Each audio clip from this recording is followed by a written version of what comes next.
Robert T Kiyosaki के लिखे book rich dad poor dad की।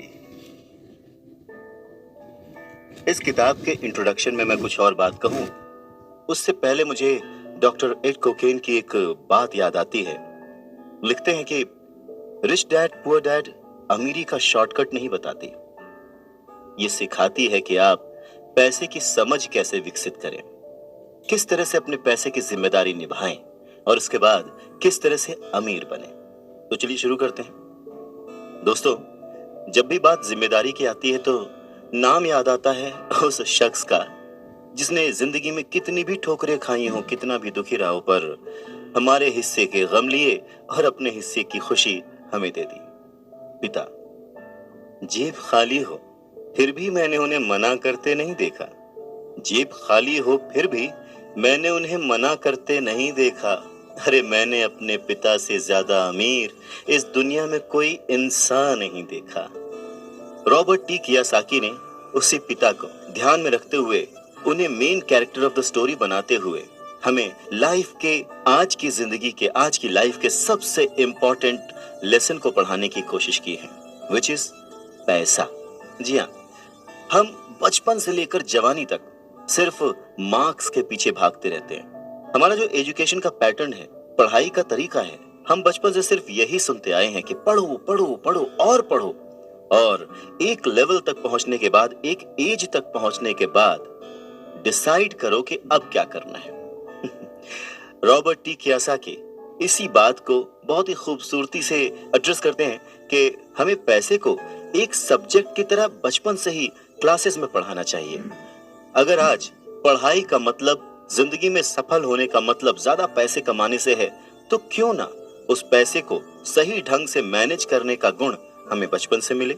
स्कूल्स 6 घंटे के, 8 घंटे के होते हैं, पर बाकी जो वक्त है वो घर पे बीतता है। तो कहीं ना कहीं स्कूल हो या घर हो, बच्चे को बचपन से ही पैसे की अहमियत, उसकी इंपॉर्टेंस, उसकी मैनेजमेंट के बारे में अगर पढ़ाया जाए तो इसमें कोई भी गलत बात नहीं है। मुझे लगता है कि ये बात कहीं ना कहीं मिसिंग थी। शायद कई सालों से ये जद्दोजहद है कि इसे शुरू किया जाए, इसे समझाया जाए। बहुत सारी फिल्में बनी हैं इस पर, लेकिन आज भी हम मार्क्स मार्क्स और मार्क्स के पीछे ही भागते हैं। अगर हमें पैसे को सही ढंग से मैनेज करने की कला आ जाए, अगर हमारी समझ डेवलप हो जाए, तो मुझे लगता है कि जो आजकल के बच्चे हैं वो बड़े जब होंगे तो वो खुश रहेंगे। इंसान को कंप्लीट करने के लिए उसका परिवार, उसके अपने, उसके दोस्त, उसका रहन सहन सब बहुत जरूरी होता है। ये तो नहीं कह सकते कि पैसा ही सब कुछ है, पर हाँ, सब कुछ पाने के लिए पैसा जरूरी है। इस किताब में कियोसाकी ने अपने 2 पिताओं का रेफरेंस लिया है।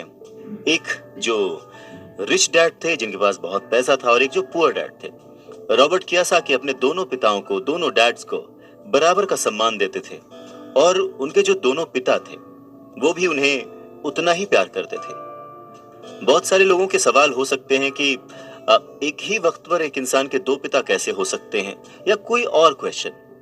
मुझे लगता है कि हम अगर इस बात पे ध्यान दें कि रॉबर्ट कियोसाकी हमें समझाना क्या चाहते हैं, तो हमारे लिए फायदे की बात होगी।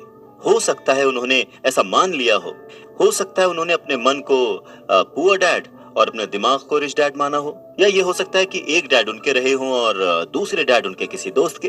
कुछ भी हो सकता है। इम्पोर्टेंट ये नहीं है कि ये जो डैड का रेफरेंस लिया उन्होंने, ये कहानी है या काल्पनिक है। असल बात ये है कि रॉबर्ट कियोसाकी हमें समझाना क्या चाहते हैं, हमें बताना क्या चाहते हैं। चलिए मान लेते हैं कि रॉबर्ट कियोसाकी के 2 पिता थे और उनमें से एक बहुत अमीर थे, एक बहुत गरीब थे। तो रॉबर्ट कियोसाकी कहते हैं कि सोच जो है वो बहुत बड़ा रोल प्ले करती है, और इसी माध्यम से रॉबर्ट कियोसाकी कहते हैं कि हालांकि वो दोनों पिता उनके अपने थे, हालांकि वो दोनों पिता उनका उतने ही शिद्दत से, उतने ही मन से ख्याल रखते थे, उतना ही प्यार करते थे, अपनी जान निछावर करते थे, और हमेशा उन्हें सिखाने की कोशिश करते थे, जिंदगी में आगे बढ़ाने की कोशिश करते थे। पर ऐसा क्यों था कि उनके एक पिता अमीर थे और एक पिता गरीब? सारा खेल सोच का है, सारा खेल नजरिए का है। नजरिया ही इंसान को तरक्की दिला सकता है, और नजरिया ही इंसान के जीवन की नाव डुबा सकता है।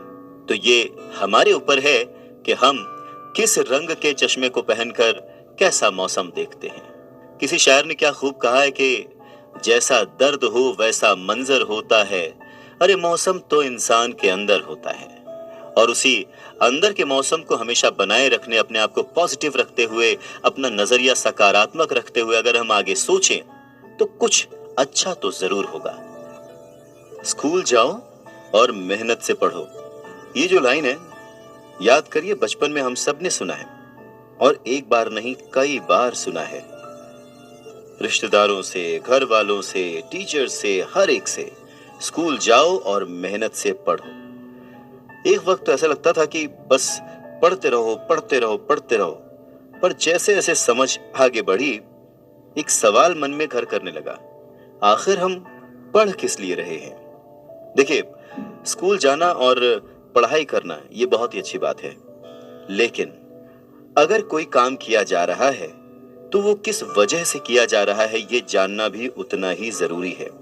अपनी पढ़ाई पूरी करने के बाद हम सबसे पहले जॉब ही ढूंढते हैं ना, ये सोचकर के जॉब मिलने पर हमारी सारी प्रॉब्लम्स दूर हो जाएंगी, पैसे मिल जाएंगे, हम घर बना लेंगे, गाड़ी खरीद लेंगे और जो भी जरूरतें हैं पैसे से जुड़ी हुई वो सब पूरी कर लेंगे। पर ऐसा होता नहीं है। बहुत सारे लोग अच्छी जॉब और बहुत ही अच्छी सैलरी होने के बावजूद खुश नहीं होते। वो अपनी जरूरतें पूरी नहीं कर पाते, बहुत ही मुश्किल से घर का खर्च चला पाते हैं, पर वो लगे रहते हैं इस उम्मीद में कि शायद अगले साल फिर से इंक्रीमेंट होगा, पैसे बढ़ेंगे और उन पैसों से हम अपनी जो जरूरतें हैं जो पूरी नहीं कर पाए हैं उन्हें पूरी कर लेंगे। और वो और ज्यादा मेहनत करते हैं प्रमोशन पाने के लिए। पर वक्त के साथ साथ हमारी जरूरतें और हमारा लालच बढ़ने लगता है। पहले तो पैसे के बिना रहने के डर से हम बहुत मेहनत करने लग जाते हैं, और उसके बाद जब हमें सैलरी मिलने लगती है तो हमें लालच और ज्यादा पाने की इच्छा जाग जाती है। और चूहे बिल्ली के इसी खेल में हमारी जिंदगी का भी एक पैटर्न बन जाता है। ज्यादा मेहनत करो, ज्यादा पैसे कमाओ, ज्यादा पैसे कमाओ, घर का खर्च चलाओ, पैसे खत्म, फिर ज्यादा मेहनत करो, और ये जो विशेष सर्कल है ये चलता रहता है। और इसी सर्कल में हम गोल गोल गोल गोल घूमते रहते हैं। अगर हमारे पास ज्यादा पैसे आ भी जाएं तो भी हमें इस विशेष सर्कल में घूमने की आदत पड़ जाती है। हमें डर और लालच पर काबू पाना सीखना बहुत जरूरी है, क्योंकि अगर हम अमीर बन भी गए तो इन आदतों की वजह से हम हमेशा डर के साए में रहेंगे और अपनी जिंदगी को एंजॉय नहीं कर पाएंगे। पहले के जमाने में शिक्षा एक जरिया थी लोगों की पर्सनैलिटी डेवलप करने का और आसपास के हर विषय में उन्हें जानकारी देने का। पर वक्त के साथ साथ पढ़ाई का लक्ष्य, उसका गोल बदल गया। पढ़ाई का मकसद रह गया बड़े होकर अपनी जीविका चलाना, ब्रेड एंड बटर कमाना। और इसमें कुछ गलत भी नहीं है। वक्त के साथ चीजें बदलना बहुत जरूरी है, क्योंकि जो चीज वक्त के साथ नहीं बदलती वो या तो हमारी खुशियां छीनती है या फिर समाज को बहुत ही पीछे ले जाती है। रॉबर्ट टी कियासाकी ने इस बहुत ही अहम मुद्दे को यहाँ पर उठाया है अपने book rich dad poor dad में। क्या खूब कहा है कि बचपन से ही अगर हम बच्चे को मनी को एज अ सब्जेक्ट बच्चों को पढ़ाना शुरू करें, उन्हें यह समझाना शुरू करें कि उसे कैसे मैनेज किया जाए, तो बड़े होने पर बच्चों की बहुत सारी प्रॉब्लम्स अपने आप ही सॉल्व हो जाएंगी। बच्चा खुद उन्हें सॉल्व करने की क्षमता रखेगा। पर कहीं ना कहीं रॉबर्ट टी कियासाकी ने इस बात का पूरा ध्यान रखा है कि पैसे को रिश्तों के ऊपर न रखा जाए। तभी तो उन्होंने इस विषय को रिश्तों के माध्यम से ही समझाने की कोशिश की है। रॉबर्ट टी कियासाकी के पहले जो डैडी थे वो हमेशा ये कहते थे कि मैं इसे कैसे खरीद सकता हूँ। वहीं जो उसके दूसरे डैडी थे वो कहते थे मैं इसे क्यों नहीं खरीद सकता हूँ। दोनों की सोच में अंतर था, दोनों के शब्दों में अंतर था। यानी कि जिसे हम जिंदगी में पाना चाहते हैं, जिसे संभालना चाहते हैं, जैसे कि पैसा, तो उसके बारे में अगर बचपन से जाना जाए तो क्या ये सही नहीं होगा? आज जिस तरह से पढ़ाई की जाती है, बच्चा ग्रेजुएट होकर सोचता है कि अब मैं कौन सी नौकरी करूंगा। क्या ये सही नहीं है कि थोड़ा और पहले से बच्चे को इस विषय के बारे में और अच्छे से और डीपली पढ़ाया जाए, समझाया जाए? ये तो वही बात हो गई, जाना था जापान, पहुंच गए चीन। यानी कमाना था पैसे, पर जब तक इसकी समझ आई तब तक बहुत देर हो चुकी थी। यानी कि हमें सबसे पहले ये समझने की जरूरत है कि हम खुद एक्सेप्ट करें कि हम इसे कैसे पा सकते हैं, इसे कैसे संभाल सकते हैं, और वही सही शिक्षा हम अपने आने वाली पीढ़ी को भी दे सकते हैं। ये कितना सच है ना कि अगर हमें किसी मंजिल की ओर बढ़ना है तो हमें उसी दिशा की ओर रास्ता तय करना पड़ेगा, सफर करना पड़ेगा, मुश्किलों से जूझना पड़ेगा, और तब कहीं जाकर उस मंजिल को हम पा सकते हैं। धन संबंधी जो शिक्षा है उसके बारे में भी कुछ ऐसा ही है। धन कमाना एक अलग बात है, पर उस धन को सही ढंग से संभालना एक अलग कला है। पैसा एक तरह की ताकत है, पर इससे भी बड़ी ताकत है उसे संभाल कर रखने की समझ। पैसा तो आता और जाता रहता है, पर अगर आप ये जानते हैं कि पैसा किस तरह से काम करता है तो आप ज्यादा ताकतवर हो जाते हैं और आप दौलत कमाना शुरू भी कर देते हैं। देखिए, केवल सकारात्मक सोच से ही समस्या हल नहीं होती है। हाँ, ये जरूर है कि सकारात्मक सोच आपको उस दिशा की ओर बढ़ने की हिम्मत देती है। देखिए ना, ज्यादातर लोग स्कूल में पढ़ते हैं और वहां पर वो कभी ये नहीं सीख पाते कि पैसा काम किस तरह से करता है। इसीलिए वो पैसे के लिए काम करने में अपनी पूरी जिंदगी बर्बाद कर देते हैं। रॉबर्ट टी कियोसाकी कहते हैं कि उनकी ये पैसे से जुड़ी हुई शिक्षा, वित्तीय शिक्षा, जब वो केवल 9 साल के थे तभी शुरू हो गई थी। पर सबसे जरूरी बात यह थी कि उन्होंने जो पहला कदम उठाया था, ये निर्णय लिया था कि उन्हें किसकी बात सुननी है, अपने पुअर डैड की, जो कि बहुत ही पढ़े लिखे हैं पर पैसे को अहमियत नहीं देते, या फिर रिच डैड की बात, जो कि उन्हें उतना ही प्यार करते थे जितना कि उनके पुअर डैड। पर उन्होंने पैसे को कभी छोटा नहीं समझा, और क्योंकि रॉबर्ट टी कियोसाकी सिर्फ 9 साल के थे तो उनके रिच डैड ने बहुत ही आसान शब्दों में उन्हें वो लेसन्स पढ़ाए, पैसों के बारे में वो लेसन्स सिखाए। जी हाँ, हम किससे सीख रहे हैं, किसकी बात मान रहे हैं और किसे अपना मार्गदर्शक चुन रहे हैं, ये बहुत जरूरी है। क्योंकि जो हमें गाइड कर रहा है, अगर उसका नजरिया ही अलग है तो वो आपको सही मंजिल की ओर नहीं पहुंचा पाएगा। रॉबर्ट टी कियोसाकी के दोनों ही डैड्स, रिच डैड और पुअर डैड, उन्हें उतना ही प्यार करते थे, पर सिर्फ नजरिए की वजह से रॉबर्ट टी कियोसाकी ने अपने रिच डैड की बात सुनना प्रेफर किया। रॉबर्ट टी कियोसाकी कहते हैं कि जब तक उनके रिच डैड रहे, उन्होंने पूरे लाइफ में सिर्फ 6 ही लेसन उन्हें सिखाए, और ये 6 लेसन उन्होंने अपनी book rich dad poor dad में लिखी है, जो कि एक बच्चा भी समझ सकता है। सबक नंबर 1, अमीर लोग पैसे के लिए काम नहीं करते। सबक नंबर 2, पैसे की समझ क्यों सिखाई जानी चाहिए। सबक नंबर 3, अपने काम पर ध्यान दो और अपने काम से काम रखो। सबक नंबर 4, टैक्स क्या है उसे समझो और कॉरपोरेशंस की ताकत। सबक नंबर 5, अमीर लोग पैसे को जन्म देते हैं। सबक नंबर 6, पैसे कमाने के लिए काम ना करें, सीखने के लिए काम करें। ये समझने की कोशिश कर रहे हैं कि आखिर अमीर और अमीर कैसे होता जाता है। रॉबर्ट टी कियोसाकी एक कहानी का जिक्र करते हैं। कहते हैं कि जब वो छोटे थे तो उन्होंने अपने डैडी से पूछा कि डैडी, क्या आप बता सकते हैं कि अमीर कैसे बना जाए। ये सुनकर उनके पुअर डैडी, जो कि एक स्कूल में पढ़ाते थे, उन्होंने कहा कि बेटे, तुम अमीर क्यों बनना चाहते हो। इस पर कियोसाकी कहते हैं कि कुछ बच्चों ने और उनके पेरेंट्स ने उन्हें गरीब कहा। ये सुनकर उनके पुअर डैड सोच में पड़ जाते हैं और फिर उसके बाद उनसे कहते हैं, देखो, अगर तुम अमीर बनना चाहते हो तो तुम्हें पैसे बनाना सीखना चाहिए। इस पर कियोसाकी ने अपने डैड से पूछा, मैं पैसे बनाना किस तरह से सीख सकता हूं। तो डैड ने जवाब दिया, अपने दिमाग से।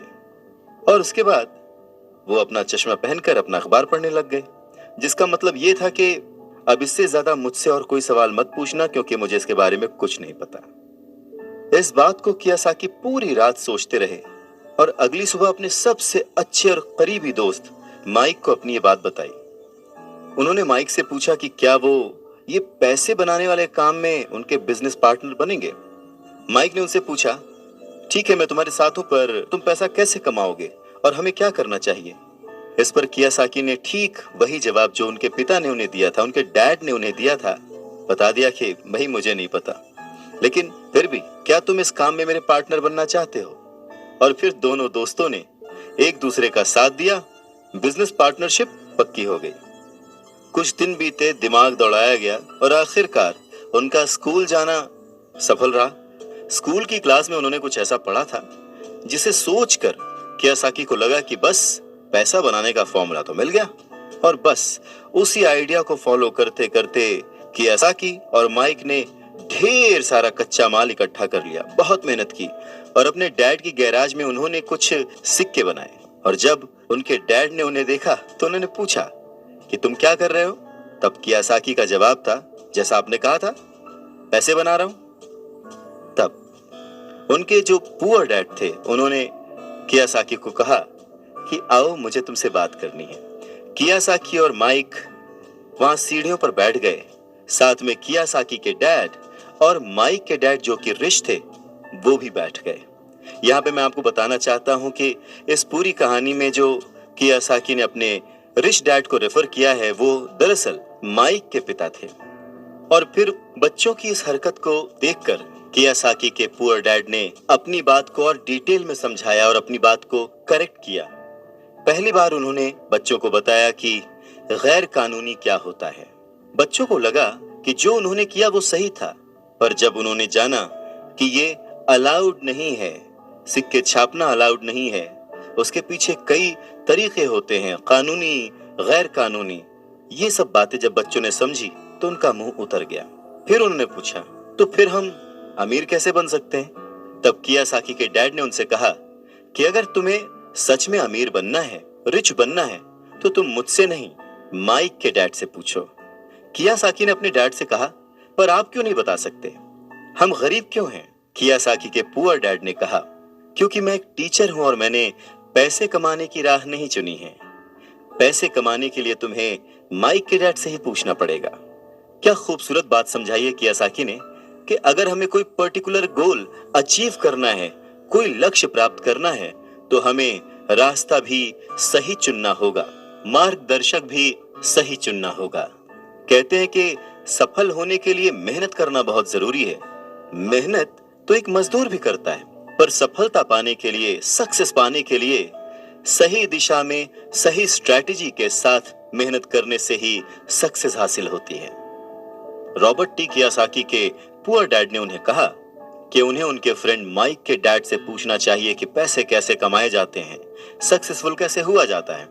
तो रॉबर्ट टी कियासाकी ने और उनके फ्रेंड माइक ने यह डिसाइड किया कि वो अपने रिच डैड से ये बात जरूर पूछेंगे कि अमीर कैसे बना जाए, पैसे कैसे बनाए जाए। रॉबर्ट टी कियासाकी ने अपने रिच डैड से पूछा कि क्या वो उन्हें पैसा बनाना सिखाएंगे। इस पर उनके रिच डैड ने एक शर्त रखी, और शर्त ये थी कि वो बच्चे उनके साथ काम करते हुए सीखेंगे, न कि क्लास में बैठकर लेक्चर सुनते हुए। उन्होंने कहा कि मेरे पास इतना वक्त नहीं है कि मैं तुम्हें क्लास में बैठकर पढ़ाऊं और जिसका तुम कोई प्रैक्टिकल इस्तेमाल ना कर सको। इस बात को सुनकर रॉबर्ट टी कियासाकी और माइक थोड़ा सा कंफ्यूज हो गए। वो समझ नहीं पा रहे थे कि उन्हें हाँ कहना चाहिए या नहीं। उन बच्चों की कंफ्यूजन देखकर उनके डैड ने उनसे कहा, अगर जिंदगी में सक्सेस पाना चाहते हो, सफल होना चाहते हो, तो कम समय लेकर डिसाइड करना सीखो, जल्द से जल्द डिसीजन लेना सीखो। उन्होंने जल्दबाजी करने को नहीं कहा, पर हाँ, जितना कम समय हो सके उतने कम समय में सही निर्णय लेने की कला जिसको आती है वो जिंदगी में हमेशा आगे जाता है। यही उनकी सीख थी। और फिर बच्चों ने डिसाइड किया कि वो खेल छोड़कर सीखने का विकल्प चुनेंगे, काम करने का विकल्प चुनेंगे, ताकि उन्हें ये समझ में आ सके कि पैसे कैसे कमाए जा सकते हैं। बस फिर क्या था, बच्चे अगले ही दिन अपने रिच डैड के पास पहुंच गए। उनके रिच डैड ने उन बच्चों को एक शॉप पर सफाई का काम दिया। अब क्योंकि उस वक्त एसी और इस तरह की चीजें ज्यादा चलन में नहीं थी, तो दरवाजे मोस्टली खुले ही रहते थे, जिसकी वजह से सामान पर धूल जमी रहती थी और इस काम के उन्हें 30 सेंट मिलते थे। इस तरह से उन्हें एकदम भी पैसे नहीं बचते थे। वो परेशान रहते थे और एक दिन उन्होंने माइक से कहा कि मैं अब काम नहीं करूंगा, या तो वो मेरी तनख्वाह बढ़ाएं या फिर मैं काम छोड़ रहा हूं। उसके बाद 9 साल के रॉबर्ट टी कियासाकी और उनका दोस्त माइक उनके रिच डैड से मिलने पहुंचे।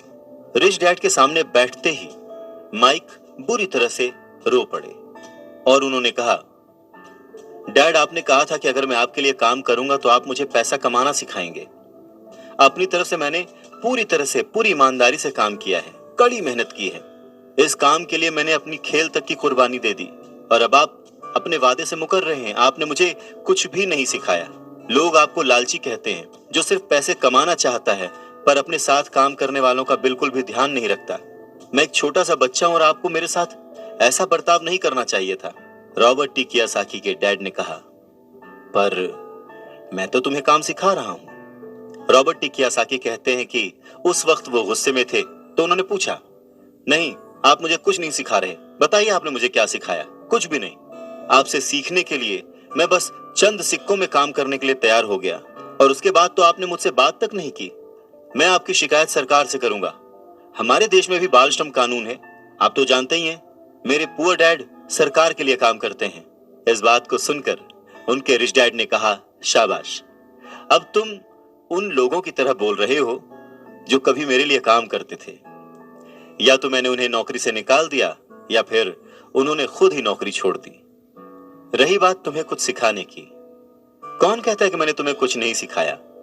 पिछले दिनों जितना तुमने काम किया, जरा सोच कर देखो। क्या सिखाने का मतलब केवल भाषण देना या बातचीत करना ही होता है? इस तरह से तो तुम्हें स्कूल्स में सिखाया जाता है, पर जिंदगी में कोई तुम्हें भाषण देकर या बातचीत करके नहीं सिखाएगा। तुम्हें उस दौर से गुजरना पड़ेगा, कठिनाइयों से जूझना पड़ेगा, अपना रास्ता खुद ढूंढना पड़ेगा और फिर जिंदगी तुम्हें सबक सिखाएगी, तुम्हें और बेहतर इंसान बनाएगी। सच ही तो है, जिंदगी के तमाम मोड़ आते हैं, ऐसे मकाम आते हैं जिन पर हमें धक्का लगता है, ठोकरें लगती हैं। हम उस वक्त परेशान होते हैं कि हमारे साथ ऐसा क्यों रहा है, पर अगर ध्यान से देखा जाए तो जिंदगी उस झटके के जरिए हमें कह रही होती है कि जाग जाओ, मैं तुम्हें कुछ सिखाना चाहती हूँ। पर 9 साल के रॉबर्ट टी कियासाकी को ये बड़ी बड़ी बातें समझ नहीं आई।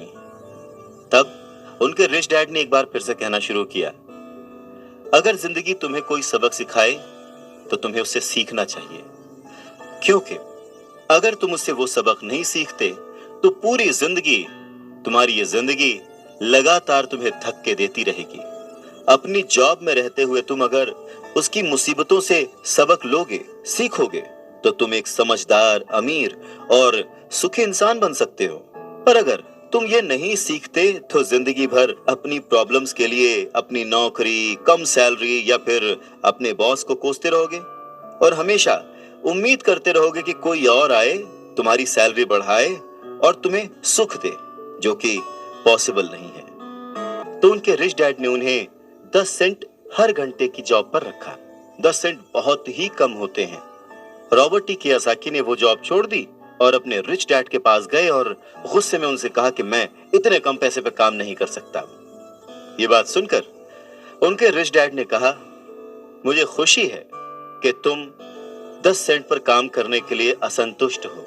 अगर तुम गुस्सा होकर मेरे पास नहीं आते तो मैं कभी भी तुम्हें पैसा बनाने की कला नहीं सिखाता। इस बात से यह साबित होता है कि तुम पैसा कमाना सीखना चाहते हो। रॉबर्ट टी कियासाकी अपने डैड की बात बहुत ध्यान से सुन रहे थे। उनके डैड ने कहना जारी रखा, तुम्हें पता है कि गरीबी पैसों की नहीं, मन की होती है। इंसान पूरी जिंदगी डरते डरते सिर्फ पैसे के लिए ही काम करता रहता है। मैं कभी नहीं कहूंगा कि तुम पैसे के लिए काम करो।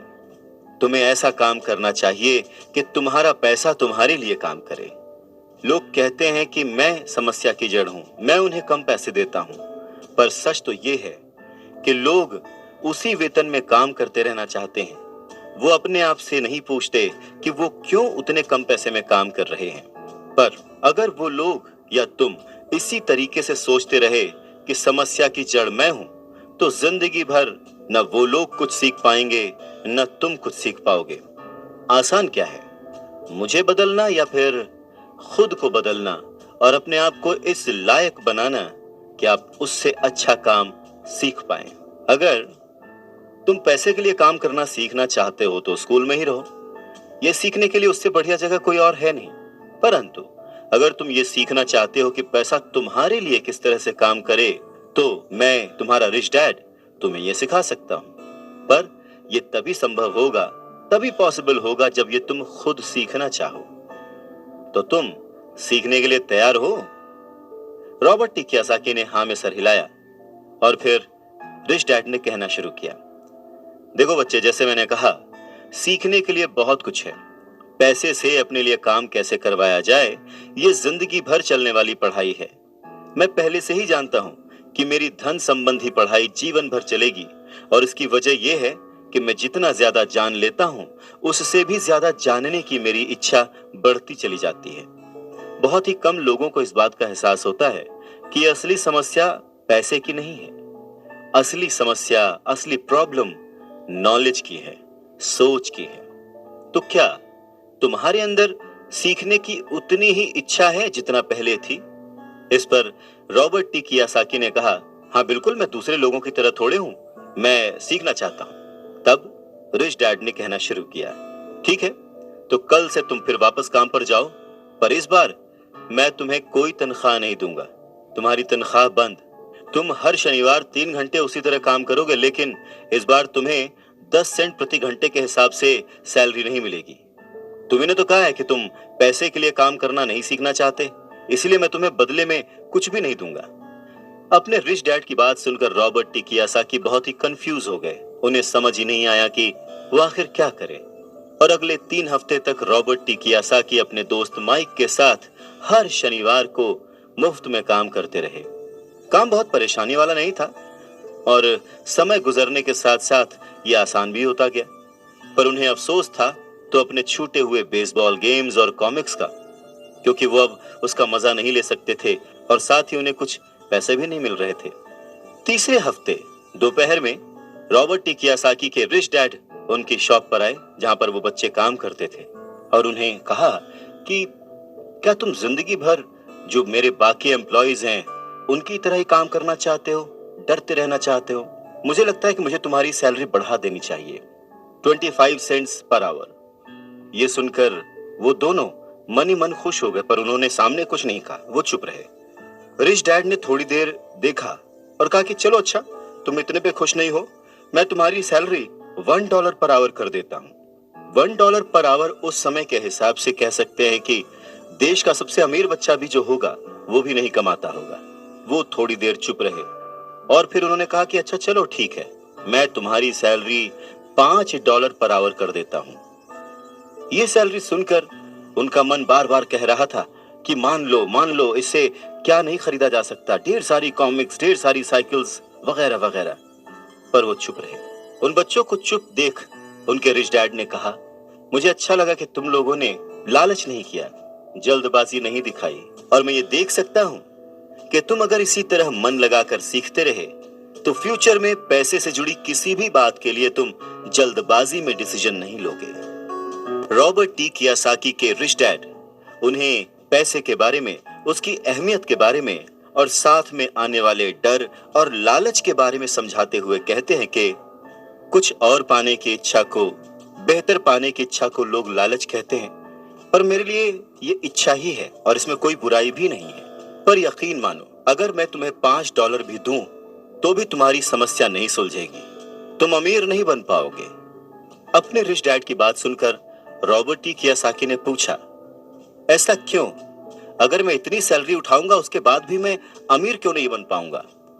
तब रिच डैड ने कहा, क्योंकि अमीरी मन से होती है, सोच से होती है, पैसे से नहीं।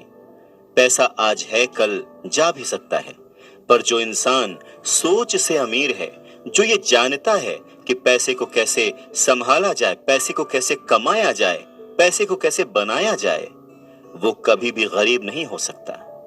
इस पर रॉबर्ट टी कियोसाकी ने पूछा, तो क्या हमें पैसे से दूर रहना चाहिए, उसके पीछे भागना नहीं चाहिए? इस पर रिच डैड ने जवाब दिया, देखो, पैसे से दूर रहना भी उतना ही बड़ा पागलपन है जितना कि उसके पीछे भागना। मुसीबत की घड़ी में या पैसे न होने की घड़ी में, गरीबी की हालत में, ज्यादातर लोग ये नहीं जानते कि वो अपने दिमाग से सोचते हैं या अपने दिल से। आपकी भावनाएं तो आपकी ही रहेंगी, पर मुसीबत के वक्त दिल से नहीं, दिमाग से सोचना भी आना चाहिए।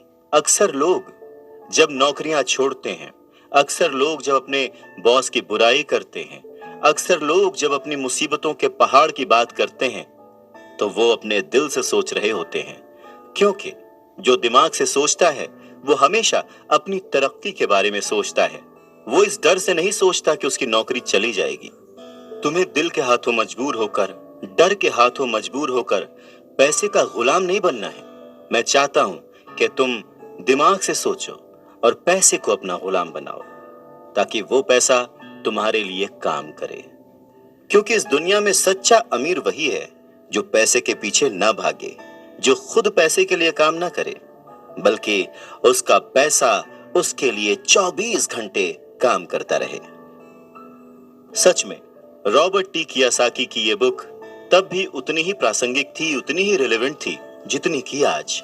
महंगाई हमेशा बढ़ती आई है, चीजें महंगी होती आई हैं, दाम बढ़ते आए हैं। उसके पीछे का कारण, उसके पीछे की सोच क्या है और ये महंगाई है क्या, कैसे बढ़ती है, इसके बारे में रॉबर्ट टी कियोसाकी के रिच डैड बहुत अच्छे से समझाते हैं। वो कहते हैं कि जितना ज्यादा हम पैसे कमाते हैं, उतना ही ज्यादा उसके खोने का डर हमारे अंदर बढ़ता जाता है। पैसे के साथ जो डर आता है, पैसे के साथ जो लालच आता है, वही हमें पैसे के पीछे भगाता है और हमें पैसे का गुलाम बनाता है। हमें ये समझने की जरूरत है कि इस लाइफ की जरूरतों में हम सब बंधे हुए हैं।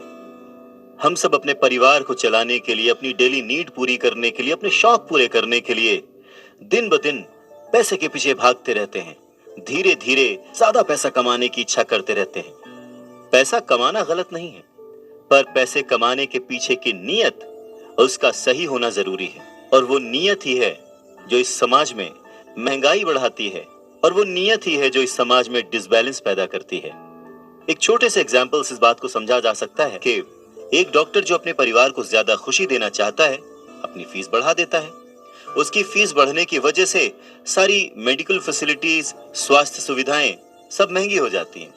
अब इससे गरीब लोगों को सबसे ज्यादा नुकसान पहुंचता है। इसलिए गरीब लोगों का स्वास्थ्य अमीर लोगों से ज्यादा बुरा होने लगता है। अब क्योंकि डॉक्टर्स ने अपनी फीस बढ़ा दी है, इसलिए लॉयर्स ने भी अपनी फीस बढ़ा दी। लॉयर्स ने अपनी फीस बढ़ा दी तो स्कूल टीचर भी अपनी तनख्वाह बढ़ाना चाहते हैं, और यह सिलसिला बस यूं ही चलता रहता है। जल्द ही अमीर और गरीब होता जाता है, और इतना बड़ा अंतर दोनों के बीच आ जाता है कि सोशल डिसबैलेंस पैदा हो जाता है। रिच डैड की बात सुनकर रॉबर्ट टी कियोसाकी ने उनसे पूछा, डैड, क्या कीमतें बढ़नी नहीं चाहिए? इस पर रिच डैड ने जवाब दिया, अच्छी तरह से चल रही सरकार और एक शिक्षित समाज में तो नहीं बढ़नी चाहिए। कीमतें दरअसल कम होनी चाहिए। जाहिर है कि ऐसा केवल सिद्धांतों में ही होता है, आइडियली ऐसा होना चाहिए, पर प्रैक्टिकली ऐसा नहीं होता। कीमतें अज्ञान से पैदा हुए लालच और डर के कारण होती हैं, जैसा कि मैंने तुम्हें बताया। अगर स्कूल्स में मनी के बारे में, पैसों के बारे में सिखाया जाता तो लोगों के पास ज्यादा पैसा होता और बाजार की कीमतें भी कम होती। ये सब कुछ इंटर रिलेटेड है, एक दूसरे से जुड़ा हुआ। पर हमारी सोसाइटी में सिर्फ पैसे के लिए काम करना सिखाया जाता है, पैसे की ताकत का इस्तेमाल करना नहीं सिखाया जाता। और इसीलिए मैं हमेशा कहता हूं कि पैसे से जुड़े ऐसे किसी भी मुद्दे पर दिमाग से सोचने की जरूरत है। इसके आगे रॉबर्ट टी कियोसाकी अपने डैड से पूछते हैं, डैड, बहुत देर से आप कह रहे हैं कि दिल से मत सोचो, दिमाग से सोचो। आखिर दिल से सोचने और दिमाग से सोचने में फर्क क्या है?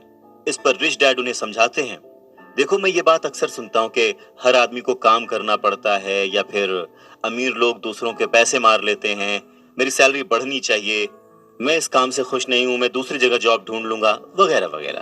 पर अगर हम ध्यान से देखें तो ये सारी बातें भावनाओं में बहकर कही गई हैं। ये सारी बातें इमोशनल होकर कही गई हैं, और अक्सर भावनाओं में बहकर हम जो भी डिसीजन लेते हैं वो सिर्फ हमें नुकसान पहुंचाता है। तो बात को समझो, जब भी कोई डिसीजन लो, दिमाग से लो, जल्दबाजी मत करो, हाँ, पर जल्दी करो। बस इसी तरह से मन लगाकर काम करते रहो। तुम्हारा जो दिमाग है वो तुम्हें जल्द से जल्द कुछ ना कुछ ऐसे सही तरीके बता ही देगा जिससे तुम ज्यादा कमा पाओगे। ऐसी चीजें देख पाओगे जो दूसरे लोग नहीं देख पाते। मौका उनकी नाक के नीचे होता है, अवसर उनके पास होता है, सामने होता है, पर वो उसे पहचान नहीं पाते। पर अगर तुम दिमाग से काम लोगे तो तुम उन्हें पहचान पाओगे, उन मौकों का फायदा उठा पाओगे और जिंदगी में आगे बढ़ पाओगे। रॉबर्ट टी कियोसाकी कहते हैं कि वो और उनका दोस्त माइक अब बड़े हो चुके थे और माइक ने अपने डैडी का बहुत बड़ा सा कारोबार संभाल लिया था और बहुत सक्सेसफुल भी था।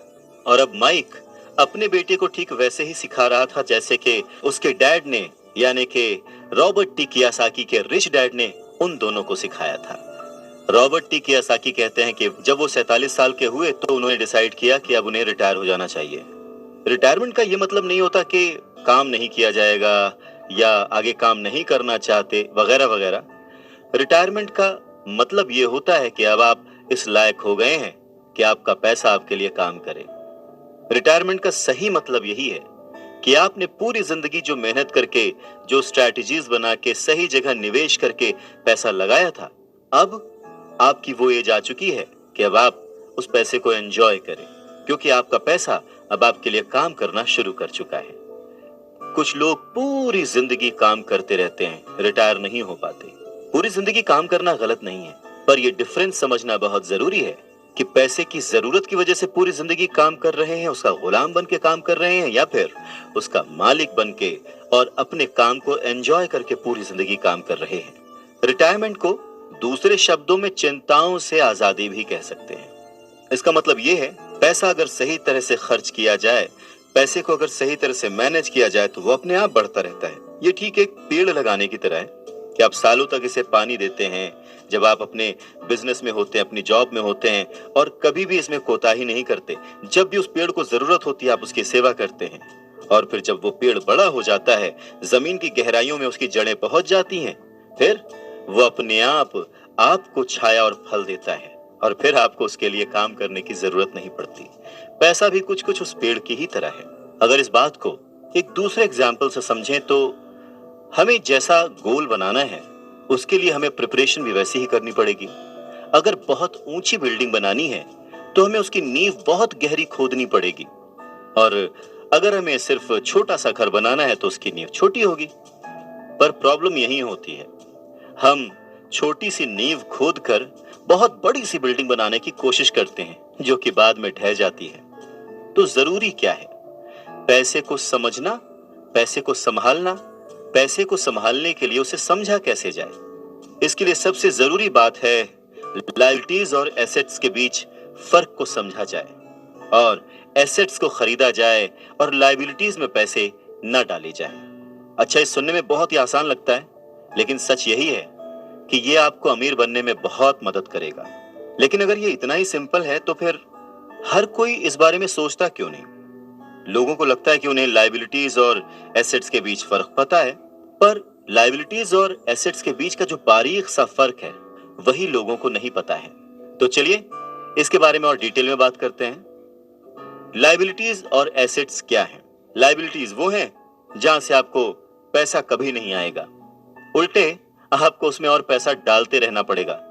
और एसेट्स वो चीजें हैं जो आपको पैसा देती रहेंगी, दिन ब दिन उनकी कीमत बढ़ती रहेगी, वो आपको अमीर और अमीर बनाती रहेंगी। इसको अगर इनकम और एक्सपेंस के टर्म में समझे तो और आसान होगा। सिंपल सा मतलब है, इनकम है कि आपके पास कितना पैसा आया और एक्सपेंस है कि आपने कितना पैसा खर्च किया। तो जब भी ऐसी कंफ्यूजन हो, सही तरीका यह है कि एक बैलेंस शीट बनाएं जिसमें अपने एसेट्स और लायबिलिटीज जरूर लिखें। कहते हैं कि सोच अगर सही दिशा में हो तो मंजिल बड़ी आसानी से मिल जाती है। इंसान की जरूरतों को पूरा करने के लिए पैसे की आज कितनी जरूरत है, ये बात हम में से किसी से भी छिपी हुई नहीं है। हम सब दिन रात मेहनत करते हैं, सोचते हैं कि हम अमीर बन जाएं, पर क्या वो सोच हमारे अंदर है? हम छोटे थे तो 1 रुपए 2 रुपए में भी खुश हो जाते थे, पर आज ना जाने कितने पैसे कमाने के बाद भी हम खुश नहीं हो पाते। गरीबी ही महसूस होती है, हमेशा कमी लगी रहती है। तो कारण क्या है? फर्क क्या है? फर्क सिर्फ सोच का है, जिसके बारे में रॉबर्ट टी कियोसाकी कहते हैं कि अमीर लोगों के पास ज्यादा पैसा इसलिए होता है क्योंकि वो प्रिंसिपल पर यकीन करते हैं। वहीं दूसरी तरफ गरीब लोग प्रिंसिपल को ठीक से समझ नहीं पाते। इसीलिए इस बात पर जोर दिया जाता है कि केवल लिटरेट होना काफी नहीं है, फाइनेंशियली लिटरेट होना जरूरी है। सिर्फ नंबर से कुछ नहीं होता, मार्क्स से कुछ नहीं होता। फर्क तो तब पड़ता है जब आप अपनी सक्सेस स्टोरी खुद लिखें। अधिकतर फैमिलीज में देखा गया है कि जो मेहनती होता है उसके पास पैसा भी ज्यादा होता है, मगर उसका फायदा क्या जब सारा पैसा लाइबिलिटीज में खर्च हो जाए। वैसे ये बहुत ही इंटरेस्टिंग एक्सरसाइज है, करके देखनी चाहिए। लाइबिलिटीज वर्सेस एसेट्स, ये चार्ट बनाकर जब आप देखेंगे तो पाएंगे कि आपका खर्च करने का पैटर्न कैसा है, तरीका सही है या गलत। और तब आप ये भी नोटिस कर पाएंगे कि आपका ज्यादा खर्च किस तरफ हो रहा है, लाइबिलिटीज की तरफ या एसेट्स की तरफ, और आपको अपने खर्च पर कितना कंट्रोल करने की जरूरत है। तो इस पूरी बात को अगर आसान शब्दों में समझा जाए तो वो ये कि अपना पैसा कैसे खर्चें, बस यही मुद्दे की बात है और कुछ नहीं।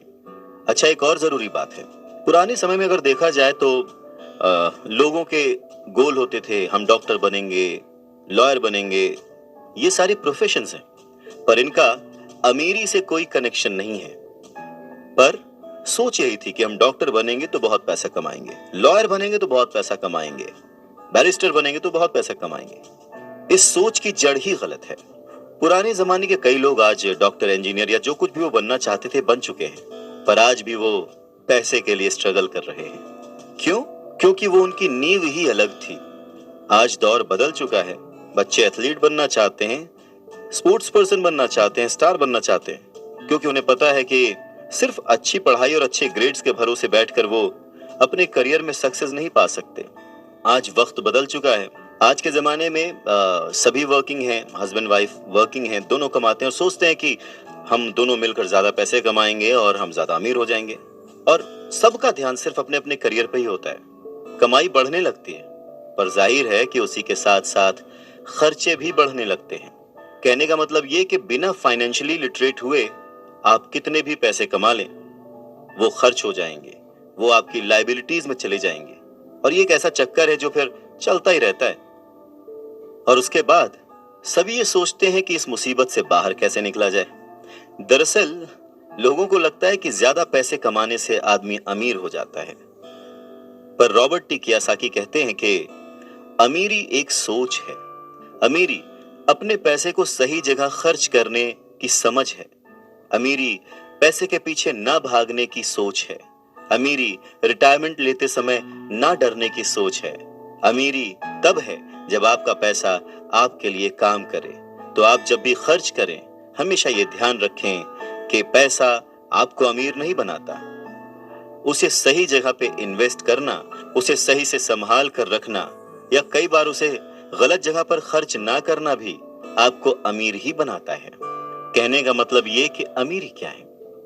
अमीरी वो नहीं कि आप कितना पैसा कमा पाते हैं, अमीरी तो वो है कि आप कितना पैसा बचा पाते हैं। बात सन 1947 की है। दुनिया की सबसे बड़ी फूड चेन मैकडॉनल्ड के फाउंडर रे क्रॉक ने एक एमबीए क्लास में स्पीच दी। बहुत ही शानदार स्पीच, लोगों ने बहुत तालियां बजाईं, खुश हुए। स्पीच के बाद एमबीए के स्टूडेंट्स ने उनके साथ वक्त बिताना चाहा। उनसे रिक्वेस्ट की कि सर थोड़ा टाइम हमारे लिए स्पेयर कर लें। बातों बातों में रे क्रॉक ने अचानक एक सवाल किया, क्या आप लोग जानते हैं कि मैं किस बिजनेस में हूं? अब क्योंकि वो मैकडी को रिप्रेजेंट कर रहे थे तो सभी जानते थे कि भाई आप हैमबर्गर बेचते हैं, फूड बिजनेस में हैं। तो बच्चों ने वही जवाब दिया। इस बात पर रे हंसने लगे। उनका असली बिजनेस तो रियल एस्टेट का है, क्योंकि मैकडी के लिए हर लोकेशन का चुनाव बहुत ही सोच समझकर और रेकी करके किया जाता है। जहां उनकी फ्रेंचाइजी बनाई जाती है वो जमीन भी साथ ही बेची जाती थी। तो इसका सीधा मतलब यह था कि फ्रेंचाइजी खरीदने वाले उस वक्त वो जमीन भी खरीदते थे। तो इस तरह से ये एक रियल एस्टेट बिजनेस भी हो गया। और ठीक यही सबक रॉबर्ट टी कियोसाकी के रिच डैड ने उन्हें सिखाया कि अक्सर लोग खुद के लिए छोड़कर बाकी सब के लिए काम करते हैं। वो टैक्स पे करके गवर्नमेंट के लिए काम करते हैं, उस कंपनी के लिए काम करते हैं जहां वो नौकरी करते हैं, बैंक का मॉर्गेज देकर उसके लिए काम करते हैं। और ये सब इसलिए क्योंकि हमारा एजुकेशन सिस्टम ही ऐसा है। स्कूल हमें एम्प्लॉय बनना सिखाता है, एम्प्लॉयर नहीं। जो आप पढ़ते हैं बस वही आप बनते हैं, इसलिए हमेशा सही पढ़ें। अगर आपने साइंस पढ़ी तो डॉक्टर बनेंगे, मैथमेटिक्स पढ़ी तो इंजीनियर बनेंगे, मतलब आपने जो पढ़ा वही आप बने। अब मुसीबत यह है कि इससे छात्रों का कोई भला नहीं हो पाता, क्योंकि वो नौकरी और बिजनेस के बीच के फर्क में उलझ कर रह जाते हैं। जब कोई पूछता है कि आपका बिजनेस क्या है, तो आपको ये नहीं बोलना चाहिए कि मैं तो एक डॉक्टर हूं या एक बैंकर हूं, क्योंकि वो आपका प्रोफेशन है, बिजनेस नहीं। वो प्रोफेशन है जिससे आप लोगों की सेवा करते हैं, वो प्रोफेशन है जिससे आप अपना घर चलाते हैं। अमीर बनने के लिए प्रोफेशन नहीं, बिजनेस की जरूरत है। कहने का मतलब है कि आप जो कुछ भी करते हैं उसे अपना बिजनेस बनाइए, नौकरी नहीं। अपनी सारी उम्र दूसरों के लिए काम करके उन्हें अमीर करने में बर्बाद ना करें, बल्कि खुद की जिंदगी को खुशहाल करने के लिए खुद काम करें। बहुत से लोगों को इस बात का एहसास बहुत देर में होता है कि जो उनका हाउस लोन है उनकी जान ले रहा है, और फिर उन्हें लगता है कि जिसे वो एसेट मानते थे वो दरअसल उनकी लायबिलिटी बन गया। जैसे उन्होंने कार ली तो उससे जुड़े तमाम खर्चे उनकी लायबिलिटीज बन गए। उन्हें पूरा करने के लिए नौकरी जरूरी है, और अगर कभी वो सेफ जॉब उनके हाथों से निकल गई तो फिर उनकी मुसीबतें शुरू। इसीलिए हमें अपने सेविंग्स पर, अपनी बचत पर, अपने एसेट्स पर इतना ज्यादा ध्यान देना चाहिए। हम कितना कमा रहे हैं उससे ज्यादा हमें हम कितना सेव कर रहे हैं उस पर ध्यान देना चाहिए। और फाइनेंशियली सिक्योर होने का यही एक सिंपल तरीका है। आप कितने अमीर हैं ये जानने का सही तरीका नेटवर्थ इसलिए नहीं है क्योंकि जब भी आप अपने एसेट्स बेचते हैं तो उन पर भी टैक्स लगता है। आपको उतना पैसा नहीं मिलता जितना कि आप सोचते हैं। तो आपकी बैलेंस शीट के हिसाब से आपको जितना भी पैसा मिलेगा उस पर भी आपको टैक्स देना पड़ेगा। अब इसका मतलब क्या हुआ कि क्या सब कुछ छोड़ दें, जो कर रहे हैं वो सब छोड़ दें, नौकरी ना करें? नहीं, रॉबर्ट टी कियोसाकी ये बिल्कुल नहीं कहते कि जो कुछ आप कर रहे हैं उसे छोड़ दें, जो नौकरी कर रहे हैं उसे छोड़ दें। अपनी नौकरी करते रहिए, पर साथ ही एसेट्स भी जमा करते रहिए। और एसेट्स से उनका मतलब है सही और असली मायने में एसेट्स। वो ये नहीं कहते कि आप कोई कार खरीद लीजिए, क्योंकि कार एसेट नहीं है, क्योंकि जैसे ही आप उसे सड़क पर उतारेंगे उसका रेट घट जाएगा, उसकी कीमत घट जाएगी। जितना हो सके खर्चे में कटौती करिए और लायबिलिटीज को घटाइए। तो बड़ा सवाल यह आता है कि किस तरह के एसेट्स खरीदे जाने चाहिए। कुछ एग्जाम्पल्स इस तरह से समझे जा सकते हैं कि ऐसा कोई बिजनेस करें जहां आपकी मौजूदगी जरूरी ना हो। मतलब अगर आप वहां पे ना भी रहें तो आपका काम चलता रहे, दूसरे लोग आपके लिए काम करते रहें, और बस वही आपका बिजनेस है। दूसरा, आप कह सकते हैं कि रियल एस्टेट में पैसे लगा सकते हैं, आप लैंड खरीद सकते हैं, स्टॉक और बॉन्ड खरीद सकते हैं। आजकल बहुत सारी पॉलिसीज आ गई हैं, उन्हें समझें और फिर उसमें इन्वेस्ट करें। जब एसेट्स खरीदें तो अपनी पसंद की चीजों पर पैसा लगाएं, क्योंकि आपका मन होगा तभी आप उसमें ध्यान दे पाएंगे। अगर उसमें आपकी रुचि नहीं होगी ना, तो आप उसे बेहतर समझ नहीं पाएंगे। रॉबर्ट टी कियोसाकी को रियल एस्टेट और स्टॉक्स में रुचि थी, खासकर छोटी कंपनियों में इन्वेस्ट करने की। तो उन्होंने अपने रिच डैड की सलाह पर अपनी नौकरी कभी नहीं छोड़ी। वो जॉब करते रहे, साथ ही अपने एसेट कॉलम को बड़ा और मजबूत बनाते रहे। उन्होंने अपना कमाया हुआ एक एक पैसा बेकार खर्च नहीं किया, उसे सेव किया। वो हमेशा ये मानकर चलते रहे कि इस पैसे की उन्हें जरूरत नहीं है, वो उसके मालिक हैं, गुलाम नहीं है। अगर आपको लगता है कि आप लग्जूरियस लाइफ जीना चाहते हैं, लग्जरी खरीदना चाहते हैं, शौक से खरीदिए, कोई बड़ी बात नहीं है। पर जैसे ही आपको ये विचार आए, ये भी जरूर सोचिए कि अमीर और गरीब में बस यही फर्क है। जहां पर मिडिल क्लास आदमी या गरीब आदमी पैसा आते ही पहले लग्जरी में खर्च करता है, वहीं अमीर आदमी उसे सबसे बाद में खरीदता है। तो यही सीक्रेट है अमीरों के और अमीर होने का और गरीबों की बढ़ती गरीबी का। रॉबर्ट टी कियोसाकी कहते हैं कि उनके रिच डैड हमेशा चीजों को सिंपल तरीके से समझने और समझाने में विश्वास रखते थे। उन्होंने बच्चों से कहा कि अकाउंटिंग में अंक यानी नंबर इंपॉर्टेंट नहीं है, इंपॉर्टेंट तो वो बात है जो वो नंबर्स, वो अंक बता रहे हैं। ये ठीक लेटर्स की तरह है या शब्दों की तरह है। जैसे शब्द या वर्ड्स इंपॉर्टेंट नहीं होते, इंपॉर्टेंट वो बात होती है जो वो शब्द कह रहे हैं, जो वो शब्द बताना चाहते हैं। कई लोग पढ़ते हैं परंतु बहुत ज्यादा समझ नहीं पाते। अब ये रीडिंग की एक प्रॉब्लम हो सकती है। जैसे एक छोटा सा एग्जांपल लें कि अगर आपके घर में कभी मोबाइल आया हो या वीसीआर आया हो और उसके साथ एक इंस्ट्रक्शन बुक भी आती है, कभी आपने उस इंस्ट्रक्शन बुक को पढ़ा है? मैं ये गारंटी दे सकता हूं कि बहुत सारे लोगों को उसे पढ़ने के बाद भी कुछ समझ नहीं आएगा और ऐसा लगेगा कि वो दुनिया का सबसे मुश्किल काम है। ठीक वैसे ही अंकों के साथ है। अगर आप अमीर बनना चाहते हैं तो आपको अंकों को पढ़ना और उन्हें समझना आना चाहिए। रॉबर्ट टी कियोसाकी कहते हैं कि अपने रिच डैड से ये बात उन्होंने हजारों बार सुनी थी और ये भी सुना कि अमीर लोग संपत्ति इकट्ठा करते हैं जबकि गरीब और मध्य वर्गीय यानी मिडिल क्लास लोग दायित्व इकट्ठा करते हैं। तो सवाल यह आता है कि जब कोई नौकरी कर रहा है, अच्छी सैलरी उठा रहा है, फिर भी उसके पास पैसे की तंगी क्यों होती है? रॉबर्ट टी कियोसाकी के रिच डैड कहते हैं कि पैसे की तंगी की असली वजह होती है कि लोग संपत्ति और दायित्व के बीच अंतर नहीं कर पाते। तो वास्तव में अगर आपको अमीर बनना है तो आपको सिर्फ इतना ही जानने की जरूरत है और आप जिंदगी भर संपत्ति खरीदते रहिए। बस इनके बीच के फर्क को न जानने के कारण बहुत सारे लोग जिंदगी भर पैसे की कमी से परेशान रहते हैं। पैसों के लिए आदमी इसलिए परेशान होता रहता है क्योंकि वो ना तो शब्दों को समझ पाता है ना ही अंकों को। जिन लोगों के सामने पैसे की मुश्किलें आ रही हैं, उन्हें यह समझ लेना चाहिए कि शब्दों या अंकों में ऐसा कुछ है जिसे वो पढ़ नहीं पा रहे हैं। कोई चीज ठीक से उनकी समझ में नहीं आ रही है। अमीर लोग इसीलिए अमीर होते जाते हैं क्योंकि इस मामले में वो पैसे की तंगी से परेशान लोगों से ज्यादा समझदार होते हैं। तो अगर आप भी अमीर बनना चाहते हैं और अपनी दौलत को बनाए रखना चाहते हैं तो पैसे की साक्षरता और समझदारी बहुत जरूरी है, शब्दों में भी और अंकों में भी। अगर कोई लॉटरी में पैसे जीत जाए और उसे वो अपने साथ रख ले, बचा ले, तो क्या वो आपकी निगाह में अमीर है? नहीं, क्योंकि वो पैसा आज नहीं तो कल उसके साथ नहीं रहेगा।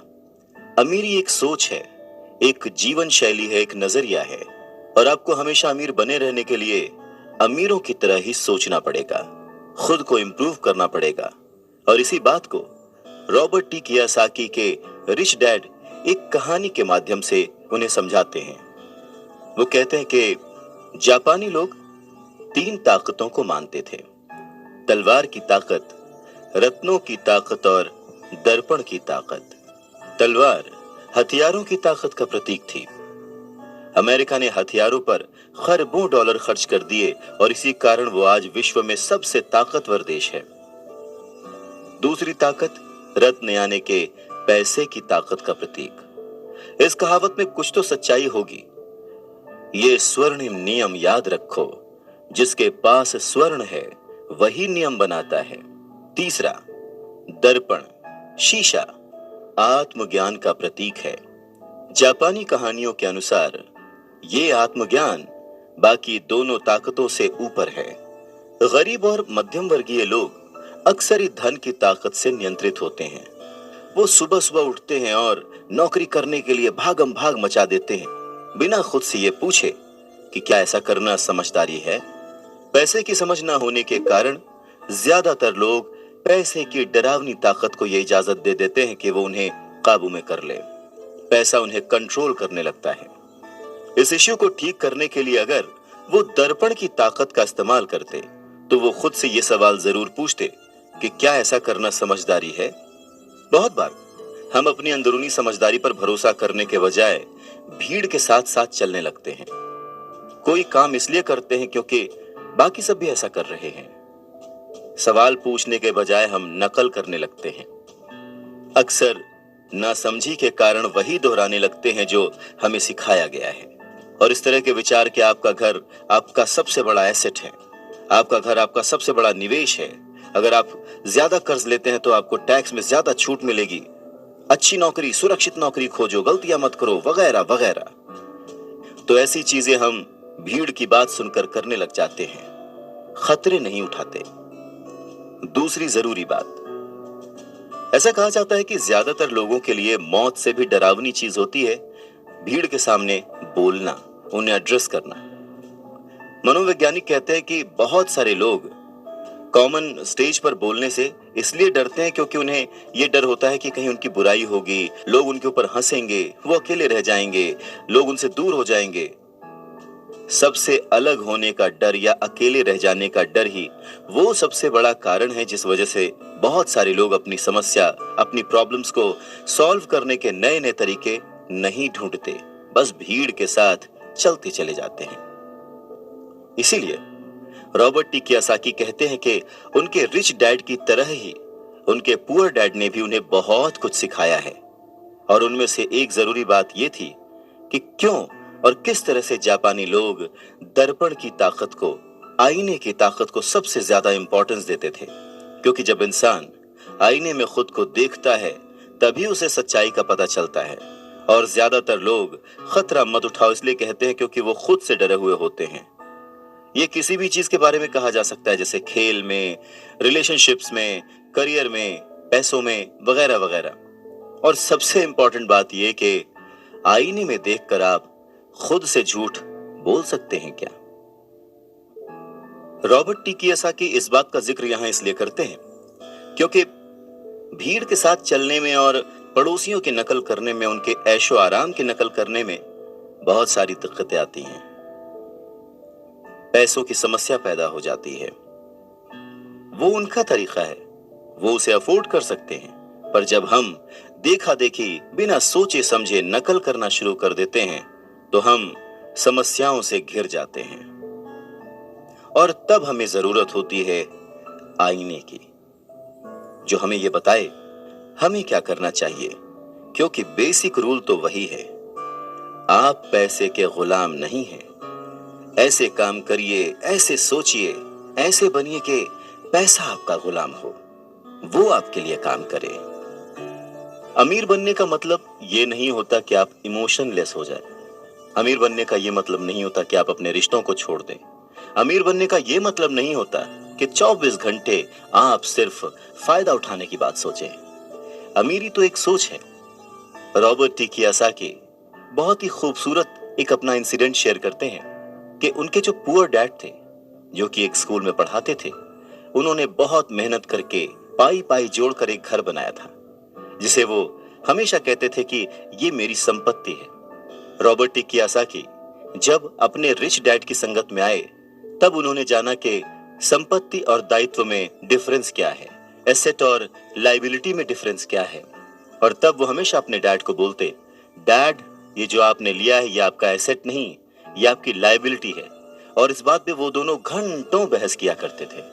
और लायबिलिटी और एसेट के कॉन्सेप्ट को समझाने के लिए वो उन्हें वही सारी बातें एक्सप्लेन करते, जैसे कि एसेट वो होता है जो आपको कमा के देता है, जिस पे आपको और खर्च नहीं करना होता। और लायबिलिटी वो है जिसमें 75 तरह के खर्च होते हैं। हर महीने, हर हफ्ते, हर दिन कुछ ना कुछ आपकी जेब से जा ही रहा होता है। आगे रॉबर्ट टी कियोसाकी कहते हैं कि जब भी लोग उनसे बात बात पर बहस करते हैं कि उनका घर संपत्ति क्यों नहीं है, तो वो जानते हैं कि बहुत से लोग ये बात अपने दिमाग से नहीं, अपने दिल से कह रहे हैं। क्योंकि किसी के लिए भी अपना घर बनाना सबसे बड़ा सपना होता है और इसीलिए वो उसमें अपने पैसे लगाते हैं। अपने घर का मालिक होने से ज्यादा अच्छा कुछ भी महसूस नहीं होता है। पर दिल और दिमाग के बीच लायबिलिटी और एसेट्स के कॉन्सेप्ट को समझाने के लिए रॉबर्ट टी कियोसाकी एक और बात कहते हैं। वो इस तरह समझाते हैं कि मान लीजिए वो और उनकी पत्नी एक बड़ा सा घर खरीदते हैं, तो होगा क्या कि उसमें उनके बहुत सारे पैसे खर्च हो जाएंगे जो कि शायद फिजूल ही हो। हालांकि बहुत सारे लोग इस बात से अग्री नहीं करेंगे, सहमत नहीं होंगे, क्योंकि घर एक भावनात्मक चीज है, इमोशन है, और इमोशन हमेशा दिमाग पर भारी पड़ता है। जब भी लोग दिल से सोचते हैं तो दिमाग की बातें उन्हें गलत लगती हैं। पर फिर रॉबर्ट टी कियोसाकी आगे एक्सप्लेन करते हैं कि वो सही कैसे हैं और एक घर एसेट क्यों नहीं है। वो कहते हैं कि जब घर की बात आती है तो मैं ये बताना चाहता हूं कि ज्यादातर लोग उस घर की कीमत चुकाने के लिए जिंदगी भर काम करते हैं। ज्यादातर लोग एक घर खरीदने के कुछ सालों बाद दूसरा घर खरीदते हैं और हर बार पहले मकान के लिए जो कर्ज वो लेते हैं उस पर उनके पास हर बार फिर से 30 साल का नया कर्ज आ जाता है। हालांकि लोगों को मॉर्टगेज पेमेंट पर ब्याज के लिए टैक्स में छूट मिलती है, पर वो अपने दीगर खर्चों के लिए टैक्स के बाद मिलने वाले रुपयों का उपयोग करते हैं, अपनी मॉर्गेज पूरी तरह से चुकाने के बाद भी। Property tax. उनकी पत्नी के मम्मी डैडी को यह बात सुनकर बहुत धक्का लगा जब उनके घर का प्रॉपर्टी टैक्स $1000 प्रति माह तक पहुंच गया था। और ये तब हुआ था जब वो रिटायर हो चुके थे। $1000 बहुत बड़ी रकम होती है। अगर हम उसको इंडियन करेंसी में चेक करें तो शायद 70-80 हजार रुपए, या शायद उससे भी ज्यादा। और ये तब हुआ था जब वो रिटायर हो चुके थे। इस बढ़ोतरी से उनका रिटायरमेंट के बाद का बजट जो है वो बिगड़ गया था और उन्हें अपना वो मकान छोड़ना पड़ा। अच्छा, एक और मिथ है कि घर की कीमत जो है हमेशा बढ़ती रहती है। ऐसा नहीं है। बहुत सारे ऐसे लोग हैं जिन्होंने कर्ज लेके घर खरीदा और वो घर उन्होंने जितने में खरीदा आज उसकी कीमत आधे से भी कम है।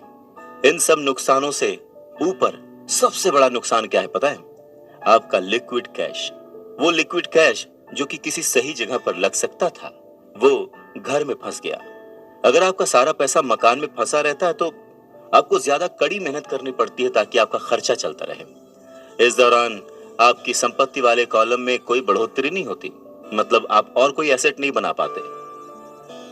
अगर एक यंग पति पत्नी, यंग कपल शुरुआत में ही अपना पैसा अपने एसेट वाले कॉलम में लगाए तो उनके आगे के साल बहुत ही आराम से गुजरेंगे, खासकर उस समय जब वो अपने बच्चों को कॉलेज में भेजेंगे। इस दौरान उनकी संपत्ति भी बढ़ जाएगी और उनके खर्चे भी आराम से चलते रहेंगे। तो अगर कम शब्दों में समझे तो ये कि घर खरीदने का फैसला जो है ना वो बहुत ही खर्चीला होता है। इसके बजाय बेहतर ये होगा कि जल्दी ही इन्वेस्टमेंट पोर्टफोलियो बना लिया जाए। देखिए, घर खरीदने का असर किसी भी आदमी पर 3 तरह से पड़ता है। पहला, समय की बर्बादी, क्योंकि इस पूरे दौरान दूसरी संपत्तियों का मूल्य बढ़ चुका होता है। एक्स्ट्रा पूंजी की बर्बादी, एक्स्ट्रा पैसे की बर्बादी जिसे दोबारा निवेश किया जा सकता था, जबकि घर खरीदने के बाद आपको घर से सीधे जुड़े हुए बहुत से खर्च उठाने पड़ते हैं। तीसरा, शिक्षा की बर्बादी।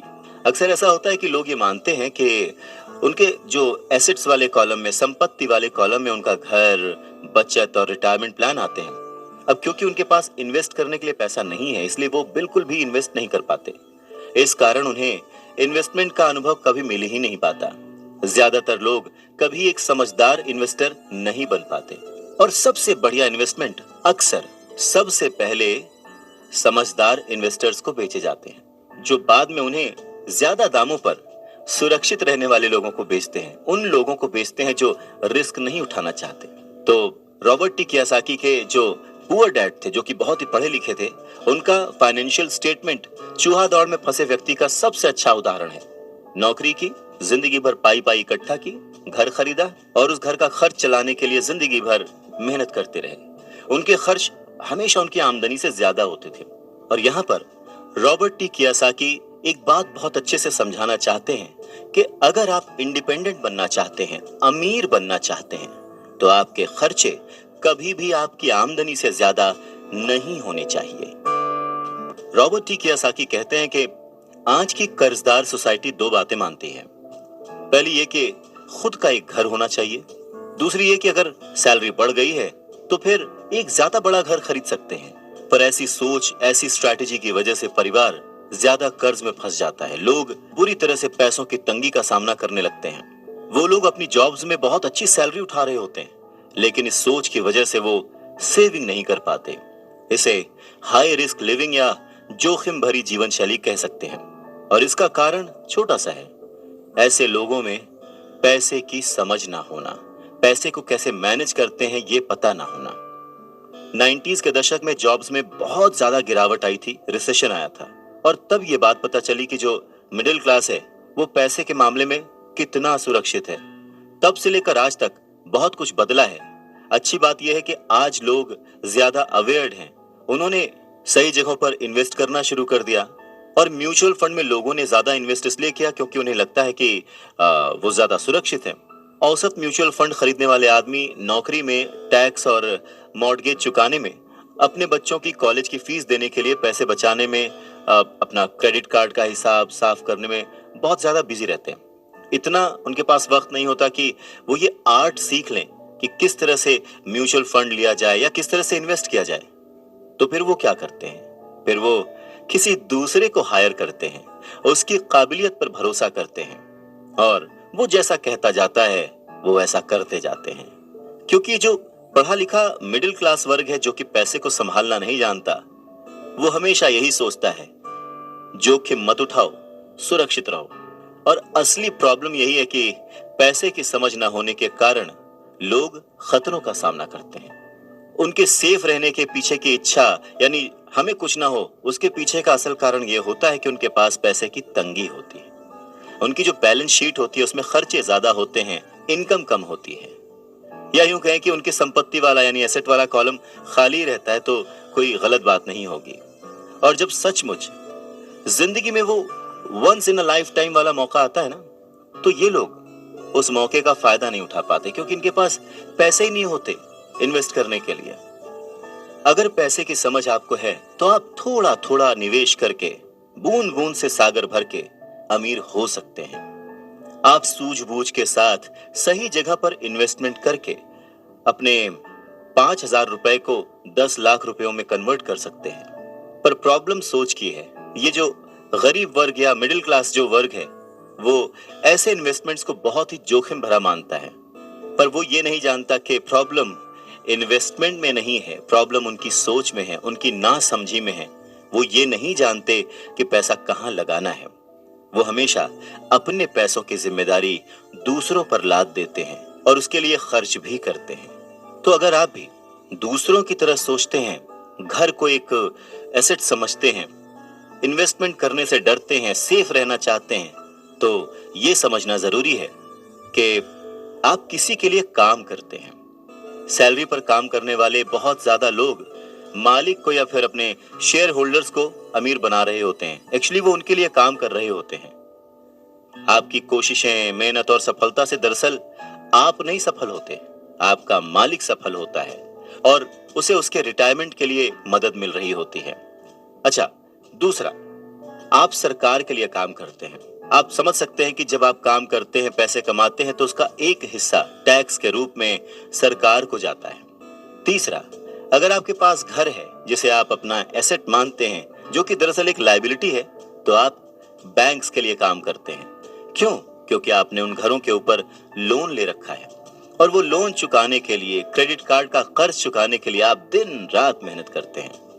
तो अगर आप सिर्फ ज्यादा कड़ी मेहनत से काम करते जाएं, तो समस्या यह है कि तीनों ही मामलों में आपको और ज्यादा मेहनत करनी पड़ेगी और फायदा आपको नहीं मिलेगा, किसी और को मिलेगा। तो आपको यह सीखना पड़ेगा कि आपकी ज्यादा मेहनत से किस तरह आपको और आपके परिवार को फायदा हो। मान लीजिए कि अगर आप ये फैसला कर भी लेते हैं कि आप सिर्फ अपने काम से काम रखेंगे, पर पैसों की समझ न होने के कारण, उसे मैनेज करने की समझ न होने के कारण आपको ये नहीं पता होता कि आपके लक्ष्य को किस तरह से निर्धारित किया जाए। अक्सर लोग अपने प्रोफेशन को बनाए रखना चाहते हैं, अपनी सैलरी के सहारे ही अपनी संपत्ति को, अपने एसेट्स को खड़ा करना चाहते हैं, पर जब उनकी संपत्ति बढ़ती है तो वो किस तरह अपनी सफलता का आकलन करते हैं, कब कोई दूसरा आदमी ये महसूस करता है कि वो अमीर है, कि उसके पास दौलत है, और संपत्ति और दायित्व के बीच का बैलेंस कैसा है, ये सब बातें भी समझना उतना ही जरूरी है। तो फिर सवाल वही है कि अमीर कैसे बना जाए। अमीर बनने के लिए आपकी संपत्ति, आपकी सफलता, आपके आसपास का माहौल, आपकी दौलत, इन सब के बारे में आपको सोचना पड़ेगा। एसेट्स और लायबिलिटीज के बारे में सोचना पड़ेगा। सबसे इंपॉर्टेंट है कि अपने दिमाग को हमेशा खुला रखना पड़ेगा, क्योंकि ये जिंदगी भर का सब्जेक्ट है। आपको ये सब्जेक्ट जिंदगी भर पढ़ना है, सीखना है और अमीरी की राह पर आगे बढ़ते जाना है। मुश्किल के दौर में, गरीबी के दौर में अपने आप को कैसे संभाला जाए, अपने आप को कैसे गरीबी से उबारा जाए, इस बात को समझाने के लिए रॉबर्ट टी कियोसाकी बहुत ही अच्छा एग्जाम्पल देते हैं। वो कहते हैं कि एक दिन कर्ज लेने के लिए, क्योंकि उनकी माली हालत खराब हो गई थी, तो उन्होंने अपने नए गोल्फ क्लब, आर्ट कलेक्शन, किताबें, स्टीरियो, टेलीविजन, उनके महंगे कपड़े, घड़ियां, जूते और बहुत सारे ऐसी चीजें लोन वाले पेपर में जो संपत्ति वाला कॉलम होता है उसमें लिख दिया, एसेट्स में लिख दिया और भेज दिया। उन्हें लगा कि मेरे पास इतनी चीजें हैं तो लोन अप्रूव हो जाएगा, पर उनका लोन का जो पेपर था, एप्लीकेशन पेपर, वो रिजेक्ट कर दिया गया। क्यों? क्योंकि उनका बहुत सारा इन्वेस्टमेंट फिजूल था। लोन कमेटी को वो बात एकदम भी समझ नहीं आई। वो ये जानना चाहते थे कि उनके पास एक नॉर्मल सी नौकरी क्यों नहीं है जिसमें वेतन मिलता है। उन्होंने उनके महंगे कपड़े और महंगे जो खेल का सामान था उनके बारे में कोई सवाल नहीं किया। जिंदगी में कई बार ऐसी कठिनाइयां आती हैं जब आप स्टैंडर्ड प्रोफाइल में फिट नहीं होते हैं। वो कहते हैं कि उन्हें बड़ा ही अचंभा होता है जब वो किसी को ये कहते हुए सुनते हैं कि उसकी नेटवर्थ करोड़ों रुपए है, लाखों रुपए है, क्योंकि नेटवर्थ के सटीक ना होने का एक खास कारण है।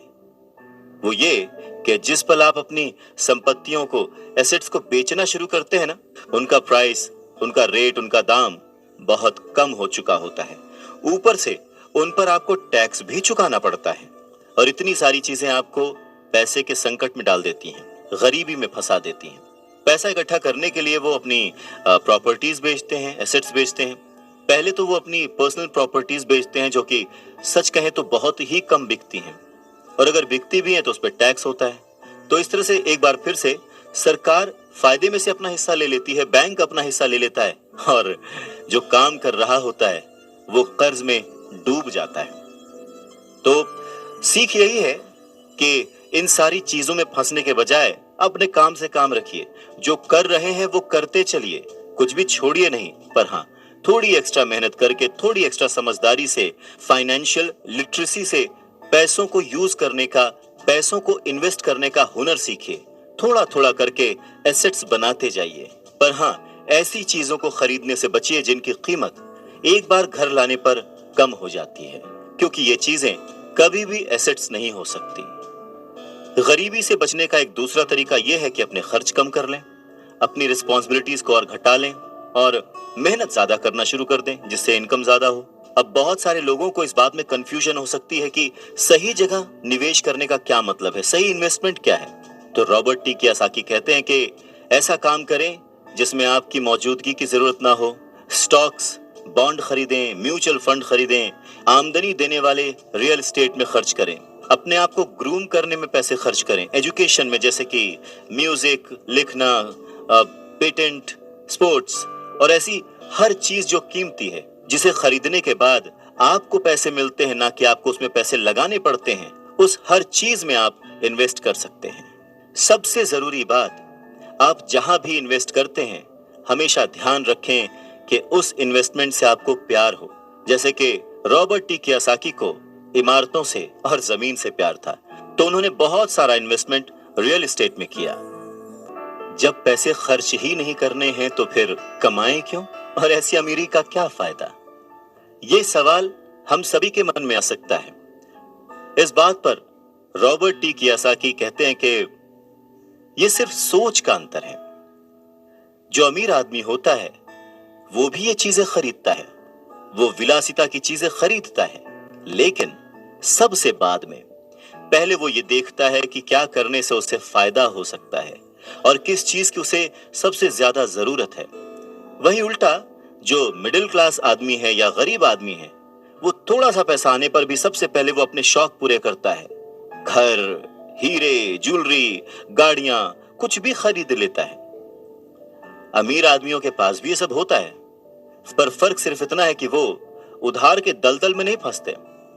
वो लोग जिनके पास पीढ़ियों से पैसा है, जो लंबे समय से अमीर हैं, वो अपनी अर्निंग वाले कॉलम को सबसे पहले बनाते हैं, उसे सिक्योर करते हैं। उसके बाद उनके एसेट्स वाले कॉलम से जो आमदनी होती है, जो इनकम होती है, उससे वो अपनी लग्जूरियस लाइफ जीते हैं, एंजॉय करते हैं। गरीब और मिडिल क्लास आदमी अपनी खून पसीने की कमाई और बच्चों की विरासत की कीमत पर ये चीजें खरीदता है, लोन लेता है। सच्ची लग्जरी असली संपत्ति में निवेश करने और उसे विकसित करने का प्रोत्साहन देती है, उसे बढ़ावा देती है। रॉबर्ट टी कियोसाकी इस बात को एक एग्जाम्पल से समझाते हैं कि जब उनकी वाइफ और उनके पास उनके अपार्टमेंट से अतिरिक्त पैसा आने लगा, रेंट या कुछ भी, तब वो बाजार गए और उन्होंने अपने लिए एक महंगी गाड़ी खरीदी। इसमें जरा सी भी मेहनत नहीं लगी या जोखिम नहीं था, क्योंकि वो पैसा उन्होंने अपनी सेविंग से नहीं बल्कि अपार्टमेंट हाउस के इनकम से खरीदा था। पर इसके लिए उन्होंने 4 साल तक इंतजार किया, पेशेंस के साथ थोड़ा थोड़ा पैसा इकट्ठा करते रहे, और जब रियल एस्टेट पोर्टफोलियो बढ़ा तो आखिरकार वो उन्हें इतना पैसा दे गया कि एक महंगी कार खरीदी जा सके। ज्यादातर लोग अक्सर इच्छा जागने पर बिना सोचे समझे जाते हैं और कर्ज पर कार या कोई और चीज खरीद लाते हैं। हो सकता है कि वो अपनी जिंदगी से ऊब चुके हों या उन्हें सिर्फ एक नए खिलौने की जरूरत हो, पर कर्ज पर ऐसी चीज खरीदने से देर सबेर वो आदमी उस चीज से चिढ़ने लगता है, उसका इंटरेस्ट खत्म हो जाता है, उससे उसमें मजा नहीं आता, क्योंकि उस चीज को खरीदने के लिए जो कर्ज लिया गया है वो उस आदमी के सर पर भार बन जाता है। अगर एक बार आप अपने बिजनेस को बनाने, उसमें इन्वेस्ट करने का समय निकाल लेते हैं तो फिर आप उसमें जादू की छड़ी भी घुमा सकते हैं, जो अमीरों का सबसे बड़ा राज है।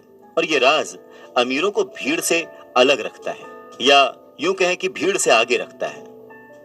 जो अपने काम से काम रखते हैं, अपने काम में फोकस्ड रहते हैं, और ये उन्हीं को मिलता है जो अपने काम में पूरा मन लगाते हैं, अपने काम से काम रखते हैं, वो लोग अमीर बन जाते हैं। रॉबर्ट टी कियोसाकी अपने बचपन का एक किस्सा सुनाते हैं। कहते हैं कि मुझे याद है, हमें स्कूल में रॉबिन हुड और उनके सुखी गिरोह की कहानी बताई गई थी। मेरे स्कूल टीचर का मानना था कि ये केविन कॉस्नर की तरह के एक रोमांटिक हीरो की अद्भुत कहानी है जो अमीरों को लूटता था और गरीबों में बांट देता था। तो मेरे रिच डैड की नजर में रॉबिन हुड हीरो नहीं था, वो उसे बदमाश मानते थे। रॉबिन हुड को गुजरे हुए तो लंबा समय गुजर चुका है, परंतु उसके जो मानने वाले हैं, जो उसके फैंस हैं, वो आज भी जिंदा हैं। न जाने कितनी बार मैंने लोगों को ये कहते सुना है कि अमीरों को और ज्यादा टैक्स देना चाहिए और उसे गरीबों में बांट देना चाहिए। रॉबिन हुड का ये जो थॉट था, अमीरों से लेकर गरीबों में बांट दिया गया। गरीब और मिडिल क्लास लोगों के लिए ये सबसे ज्यादा दुख का कारण है। इसी रॉबिन हुड आदर्श के कारण मिडिल क्लास पर टैक्स का इतना भारी बोझ लदा हुआ है। और सच्चाई तो यह है कि अमीरों पर टैक्स लगता ही नहीं है।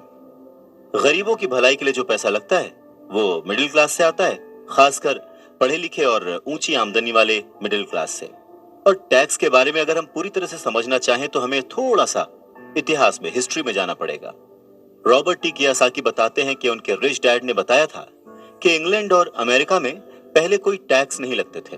कभी कभार जो वॉर्स होती थी, युद्ध होते थे, उनका खर्च जुटाने के लिए टैक्स जरूर लगाए जाते थे, जिसके लिए किंग या फिर प्रेसिडेंट सिर्फ कह भर देते थे और हर आदमी उसकी बात मानकर अपना सहयोग अपनी इच्छा से देता था। बाद में सन 1874 में इंग्लैंड ने इनकम टैक्स को अपने सिटीजन्स पर लागू कर दिया और 1913 में कॉन्स्टिट्यूशन के 16वें संशोधन के बाद अमेरिका में भी इनकम टैक्स जो है वो लागू हो गया। एक समय था जब अमेरिकी लोग टैक्स विरोधी हुआ करते थे, पर धीरे धीरे लगभग 50 सालों के बाद लोगों ने वो एक्सेप्ट कर लिया। इसमें एक और बात थी, शुरुआत में ये जितने भी टैक्स थे ये सिर्फ अमीरों पर लगाए गए थे।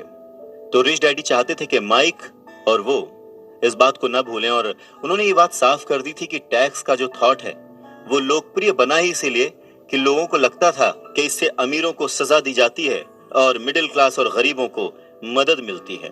पर वक्त ने इस बात को पलट दिया और आज गरीब भी टैक्स का मारा हुआ है और मिडिल क्लास भी, या यूं कहें कि सबसे ज्यादा जो टैक्स का मारा हुआ है वो है middle class. Robert T Kiyosaki आगे कहना जारी रखते हैं, एक बार सरकार को टैक्स मिल गया तो उन्हें उसके फायदे नजर आ गए और उनकी भूख बढ़ गई। रिच डैडी ने रॉबर्ट टी कियोसाकी को आगे समझाते हुए कहा कि अमीरों ने वक्त के साथ साथ कॉरपोरेशन की ताकत को समझा। एकजुट होकर उन्होंने इस टैक्स को पलट दिया और सारा बोझ उन लोगों के ऊपर डाल दिया जिन लोगों ने कभी इसके सपोर्ट में वोट दिया था, यानी कि गरीब और मिडिल क्लास लोग। और इसके पीछे की सबसे बड़ी वजह अमीरों का पैसा नहीं था, उनकी समझ थी, उनकी जानकारी थी, उनकी अवेयरनेस थी। उन्होंने अपने पैसे को बचाने के लिए संविधान को समझा, रूल्स को समझा और फिर उनमें कमियां निकाली और फिर किस तरह से उनसे बचा जाए ये सब देख परख के कॉरपोरेशन का सहारा लिया और वो उसमें सफल भी हुए। अमीरों और गरीबों के बीच ये लड़ाई सदियों से चलती आ रही है। अमीरों से वसूलों का जो नारा लगाने वाली भीड़ थी वो हमेशा अमीरों के खिलाफ रही, और ऐसी लड़ाइयां तब छिड़ती हैं जब किसी एक विशेष वर्ग को ध्यान में रखकर कानून बनते हैं, और ये लड़ाई कब खत्म होगी ये कहा नहीं जा सकता। समस्या यह है कि जो लोग हारते हैं उनमें समझ की कमी है, पर वो ये मानते नहीं। हारने वाले लोग वो हैं जो हर सुबह उठकर तैयार होते हैं और अपनी नौकरी में कड़ी मेहनत करते हैं और उस पर टैक्स भी देते हैं। अगर वो ये समझ पाते कि अमीर लोग किस तरह से पैसे का खेल खेलते हैं, तो वो भी इस खेल को उसी तरह से खेल सकते थे। फिर वो भी गरीबी से आजाद हो सकते थे, पैसे के मालिक हो सकते थे और अमीर बन सकते थे। रिच डैड कहते हैं कि इसीलिए मुझे बिल्कुल अच्छा नहीं लगता कि जब कोई अपने बच्चे को यह सलाह देता है कि खूब पढ़ो और नौकरी करो। जिस कर्मचारी में पैसे की समझ नहीं है वो बच नहीं सकता। समाज उसके पैसे को हड़प लेगा और उसे गरीबी की ओर ढकेल देगा। कहते हैं ना कि उस देने वाले ने तो कोई कमी ना की, अब किसको क्या मिला ये मुकद्दर की बात है। और ये जो मुकद्दर है ये हम अपनी सोच से, अपनी नॉलेज से, अपनी अवेयरनेस से बदल सकते हैं। अमीरी और गरीबी में सिर्फ सोच और समझ का ही फासला है। रॉबर्ट टी कियोसाकी कहते हैं कि पैसे कमाना भी एक खेल ही है। अगर आप इसे एक खेल की तरह एंजॉय करेंगे तो आप और ज्यादा रिच होते जाएंगे। हर हफ्ते वो निवेश करते हैं और कभी हारते हैं, कभी जीतते हैं। जब जीतते हैं तो उस निवेश को अगले हफ्ते के लिए सेव कर लेते हैं और जब हारते हैं तो खुद से जीतने वाले की आंख में आंख डालकर कहते हैं ठीक है, अगले सैटरडे फिर मिलते हैं। रॉबर्ट टी कियोसाकी की बात से यह समझ में आता है कि पैसा कमाना भी खेल जैसा ही है। अगर आप उसे एंजॉय करते हैं, उसके पीछे नहीं भागते हैं, तो आप धीरे धीरे ही सही पर ग्रो करेंगे और जल्द ही अमीर बन जाएंगे। इंसान गलतियां करता है और उन गलतियों से सीखता है। अमीर बनना भी कुछ वैसा ही है। कभी आप गलती करते हैं और हार जाते हैं, कभी आप उस गलती को सुधारते हैं और जीत जाते हैं। वैसे बचपन से जवानी तक जब भी हम स्कूल्स में पढ़ते हैं या हमारे आसपास भी, बच्चों को गलतियां करना अलाउड नहीं होता। उन्हें कहा तो जरूर जाता है कि आप गलती कर सकते हैं, पर जैसे ही बच्चा गलती करता है उसे टोक दिया जाता है, उसे रोक दिया जाता है, उसे डांटा जाता है और धीरे धीरे हमारे मन में ये धारणा बन जाती है कि गलती करना इज नॉट अलाउड।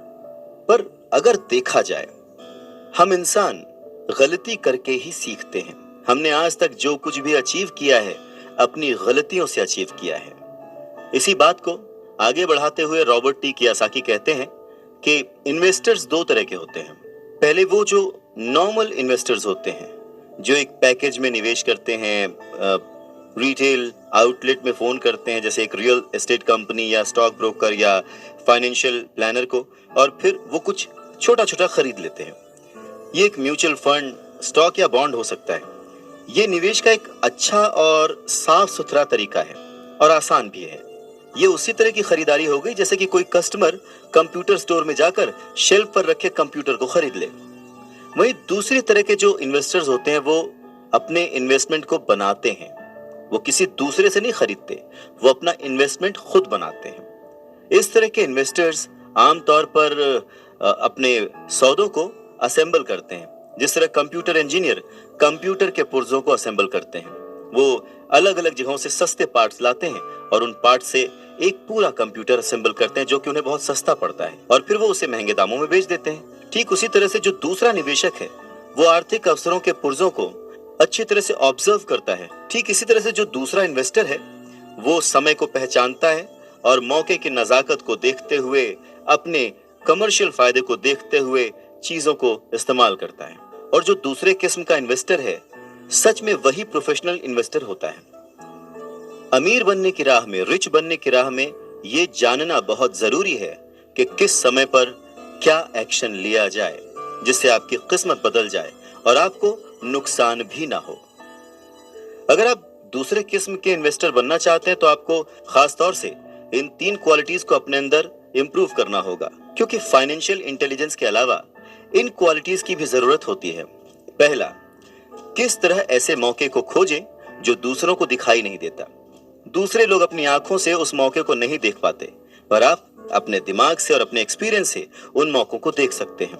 एग्जाम्पल के लिए रॉबर्ट टी कियोसाकी के एक दोस्त ने एक पुराना घर खरीदा जो देखने में बुरा था। हर एक को हैरत थी कि उसने इसे खरीद क्यों लिया, पर दूसरे जो नहीं देख पाए थे वो उनके दोस्त ने देख लिया था, और वो था घर के साथ 4 खाली जमीन के टुकड़े। घर खरीदने के बाद उसने उसे तोड़ा और उन 5 प्लॉट्स को मिलाकर बिल्डर को बेच दिया। इस सारी डील में उसे जो उसने पैसा लगाया था वो तो मिला ही, उसके ऊपर से 3 गुना रकम और मिली। उसने सिर्फ 2 महीने के काम में लाखों रुपए कमा लिए, जो कि उनके लिए बहुत ज्यादा नहीं थी, पर फिर भी देखा जाए कि उन 2 महीनों की मेहनत में अगर वो जॉब में होता तो कितना कमाता वर्सेस उसने इस डील से जो कमाया। दूसरा पॉइंट, पैसा किस तरह से इकट्ठा किया जाए। औसत आदमी बैंक जाता है, पर इस दूसरे किस्म के इन्वेस्टर को यह पता होना चाहिए कि पैसा किस तरह जुटाया जाए और बिना बैंक जाए, बिना लोन लिए किस तरह से पैसा इकट्ठा किया जाए। रॉबर्ट टी कियासाकी कहते हैं कि उन्होंने भी यह सीखा कि बिना बैंक की मदद लिए घर कैसे खरीदे जा सकते हैं। घर खरीदना बहुत इंपॉर्टेंट नहीं है, पर पैसा इकट्ठा करना बहुत इंपॉर्टेंट है और बहुत ही रेयर आर्ट है। अक्सर वो लोगों को ये कहते सुनते हैं कि बैंक मुझे लोन नहीं दे रहा या मेरे पास इसे खरीदने के लिए पैसे ही नहीं है।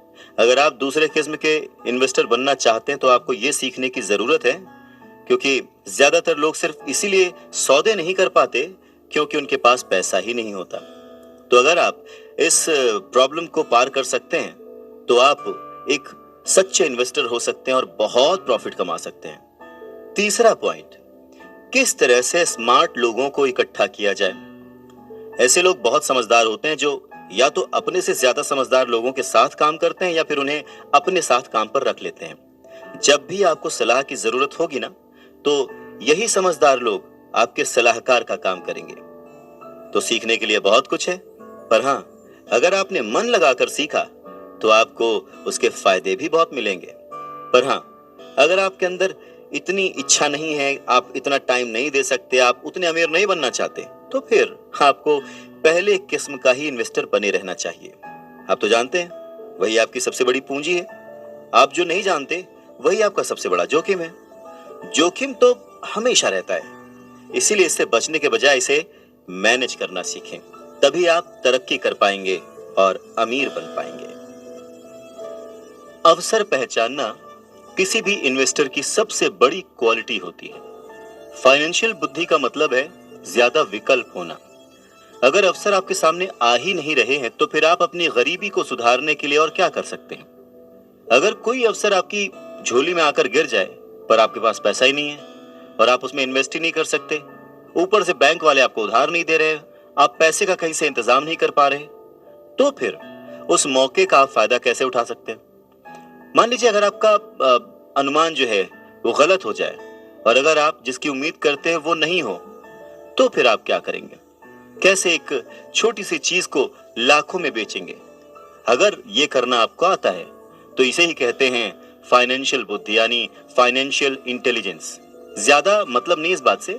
एग्जाम्पल लेते हैं कि एक नींबू है और उसको लाखों में बेचना है, तो लाखों में बदलने के लिए कितने अलग अलग तरह से आप उसको यूज कर सकते हैं। इसका मतलब है कि आप अपनी पैसे की समस्याओं को सुलझाने में कितने क्रिएटिव हैं। ज्यादातर लोग केवल एक समाधान जानते हैं, नींबू निचोड़ो और शरबत बना के पी लो, यानी कि कड़ी मेहनत करो, बचत करो और उधार लो। तो आपको अपनी फाइनेंशियल बुद्धि क्यों बढ़ानी चाहिए। रॉबर्ट टी कियासाकी कहते हैं क्योंकि आप उस तरह के इंसान होना चाहते हैं जो अपनी किस्मत खुद लिखता हो। आप जो हो रहा है उसे होने देते हैं और उसे बेहतर में बदलने की ताकत रखते हैं। ऐसे बहुत कम लोग ये बात समझ पाते हैं कि किस्मत भी हम ही लिखते हैं। जिस तरह की पैसा बनाया जाता है, अगर आप ज्यादा किस्मत वाले होना चाहते हैं और ज्यादा पैसा बनाना चाहते हैं तो बहुत कड़ी मेहनत करने के अलावा आपको अपनी फाइनेंशियल बुद्धि को भी तैयार करना होगा, सीखना होगा। अगर आप इस तरह के आदमी हैं जो सही चीज होने का इंतजार करता है, तो शायद आपको बहुत लंबे समय तक इंतजार करना पड़ सकता है। ये तो बस उसी तरह की बात हो गई कि आप गैरेज से गाड़ी निकालने के पहले ये डिसाइड करना चाहते हैं कि भाई अगले 5 मील तक सभी स्ट्रीट लाइट्स ठीक रहेंगी, बर्फ नहीं गिरेगी, एक्सीडेंट नहीं होगा, वगैरह वगैरह। ये चीजें आपके कंट्रोल में नहीं है। आपके कंट्रोल में है सिर्फ गाड़ी चलाना। ठीक उसी तरह से आपके कंट्रोल में है अपने प्लान्स बनाना, अपनी समझ और सूझबूझ का इस्तेमाल करते हुए। रॉबर्ट टी कियासाकी एक घटना का जिक्र करते हैं। कहते हैं कि 1995 में मैंने सिंगापुर के एक अखबार में इंटरव्यू दिया। अब युवा महिला रिपोर्टर बहुत ही टाइम पे आ गई और इंटरव्यू शुरू हो गया। हम एक बहुत ही बड़े से होटल की लॉबी में कॉफी पी रहे थे और मेरा जो सिंगापुर जाने का रीजन था उसके बारे में डिस्कशन कर रहे थे। तभी उस रिपोर्टर ने मुझसे कहा, एक दिन मैं भी आपकी तरह एक बेस्ट सेलिंग लेखक बनना चाहती हूँ। मैंने उसके कई राइटअप्स और लेख पढ़े थे और उनसे प्रभावित भी था। वो बहुत अच्छा लिखती थी, बहुत ही साफ। तो मैंने उसे कहा, बिल्कुल आप कर सकती हैं, क्योंकि आप जो लिखती हैं वो बहुत ही बढ़िया है। वैसे कौन सी चीज है जो आपको आपके सपनों को पाने से रोक रही है? उसने कहा कि मेरा काम जो है वो कभी कहीं जाता है, कभी कहीं जाता है। हर आदमी कहता है कि मेरे उपन्यास बहुत बढ़िया हैं, पर एक्चुअली होता कुछ नहीं है। इसलिए मैं अखबार में काम कर रही हूँ, कम से कम इससे मेरा खर्च तो चली जाता है। अब आपके पास कोई सुझाव है क्या इस बारे में? मैंने कहा, हाँ बिल्कुल है। सिंगापुर में मेरा एक दोस्त है, वो एक स्कूल चलाता है जहां लोगों को बाइंग सेलिंग रिलेटेड ट्रेनिंग दी जाती है। वो सिंगापुर में कई बहुत ही बड़े बड़े कॉरपोरेशंस के लिए सेल्स ट्रेनिंग कोर्स चलाता है और मैं समझता हूं कि उसके कोर्स में शामिल होने से आपका करियर बहुत ज्यादा आगे चला जाएगा। ये बात सुनने के बाद वो थोड़ा सा रूखी हो गई। वो कहने लगी कि मतलब आप ये कहना चाहते हैं कि मुझे ये सब सीखने के लिए स्कूल जाना पड़ेगा? तो मैंने हाँ कह के सिर हिलाया और फिर उसे इस बात पर विश्वास ही नहीं हुआ कि मैं सचमुच उसे स्कूल जाने के लिए कह रहा हूं। मैंने उसे कहा कि इसमें गलत ही क्या है, पर तब मुझे रियलाइज हुआ कि मुझे अपने शब्द वापस ले लेने चाहिए। उसे मेरी किसी बात का बुरा लग गया था शायद, और अब मैं सोच रहा था कि कितना अच्छा होता अगर मैंने उसे कुछ भी सुझाव नहीं दिया होता। उसकी मदद करने की कोशिश में मैंने वो सुझाव दिया था और अब मुझे खुद ही बुरा लग रहा था। उसने कहा कि मेरे पास इंग्लिश लिटरेचर में मास्टर्स डिग्री है, मैं सेल्समैन बनना सीखने के लिए स्कूल क्यों जाऊं? मैं एक प्रोफेशन में प्रशिक्षित होने के लिए स्कूल गई थी ताकि मुझे सेल्समैन ना बनना पड़े। अब वो अपना ब्रीफकेस ताकत से बंद कर रही थी और इंटरव्यू खत्म हो चुका था और उसकी बॉडी लैंग्वेज से पता लग रहा था कि वो नाराज थी। वहीं कॉफी टेबल पर मेरी एक बेस्ट सेलिंग बुक रखी हुई थी। मैंने उसे उठाया और उस लेडी के द्वारा लिखे गए नोट्स को भी अपने दूसरे हाथ में रखा। मैंने उसे कहा कि क्या आप इसे देख सकती हैं? मैंने उसके नोट्स की तरफ इशारा किया। उसने अपने नोट्स पर नजर डाली। क्या? उसने उलझन में कहा। एक बार फिर मैंने उसके नोट्स की तरफ जानबूझकर इशारा किया।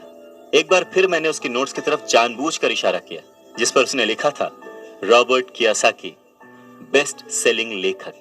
यहां पर बेस्ट सेलिंग राइटर लिखा हुआ है, ना कि बेस्ट राइटिंग राइटर। तब उसे मेरी बात समझ में आई। रॉबर्ट टी कियोसाकी कहते हैं कि जब आप रिच बनने की सोचते हैं, रिच बनने की ठानते हैं, अमीर बनने की कोशिश करते हैं, तो बहुत सारी बाधाओं को पार करना पड़ता है। तो उनके अनुसार अमीरी की राह में ऐसी 5 बाधाएं हैं जो लोगों को रोकती हैं आगे बढ़ने से। सो पहला कारण है डर, पैसा खोने के डर से पार पाना। रॉबर्ट टी कियोसाकी कहते हैं कि वो अपनी जिंदगी में ऐसे न जाने कितने अमीर लोगों से मिले हैं जिन्हें पैसे का नुकसान हुआ है, पर वो फिर भी अमीर हैं। पर ऐसे एक भी गरीब इंसान से नहीं मिले हैं जिसने अपनी एक दमड़ी भी खोई है अमीर बनने की राह में, इन्वेस्टमेंट की राह में। पैसा खो जाने का डर बहुत ही नेचुरल है, बहुत ही स्वाभाविक है।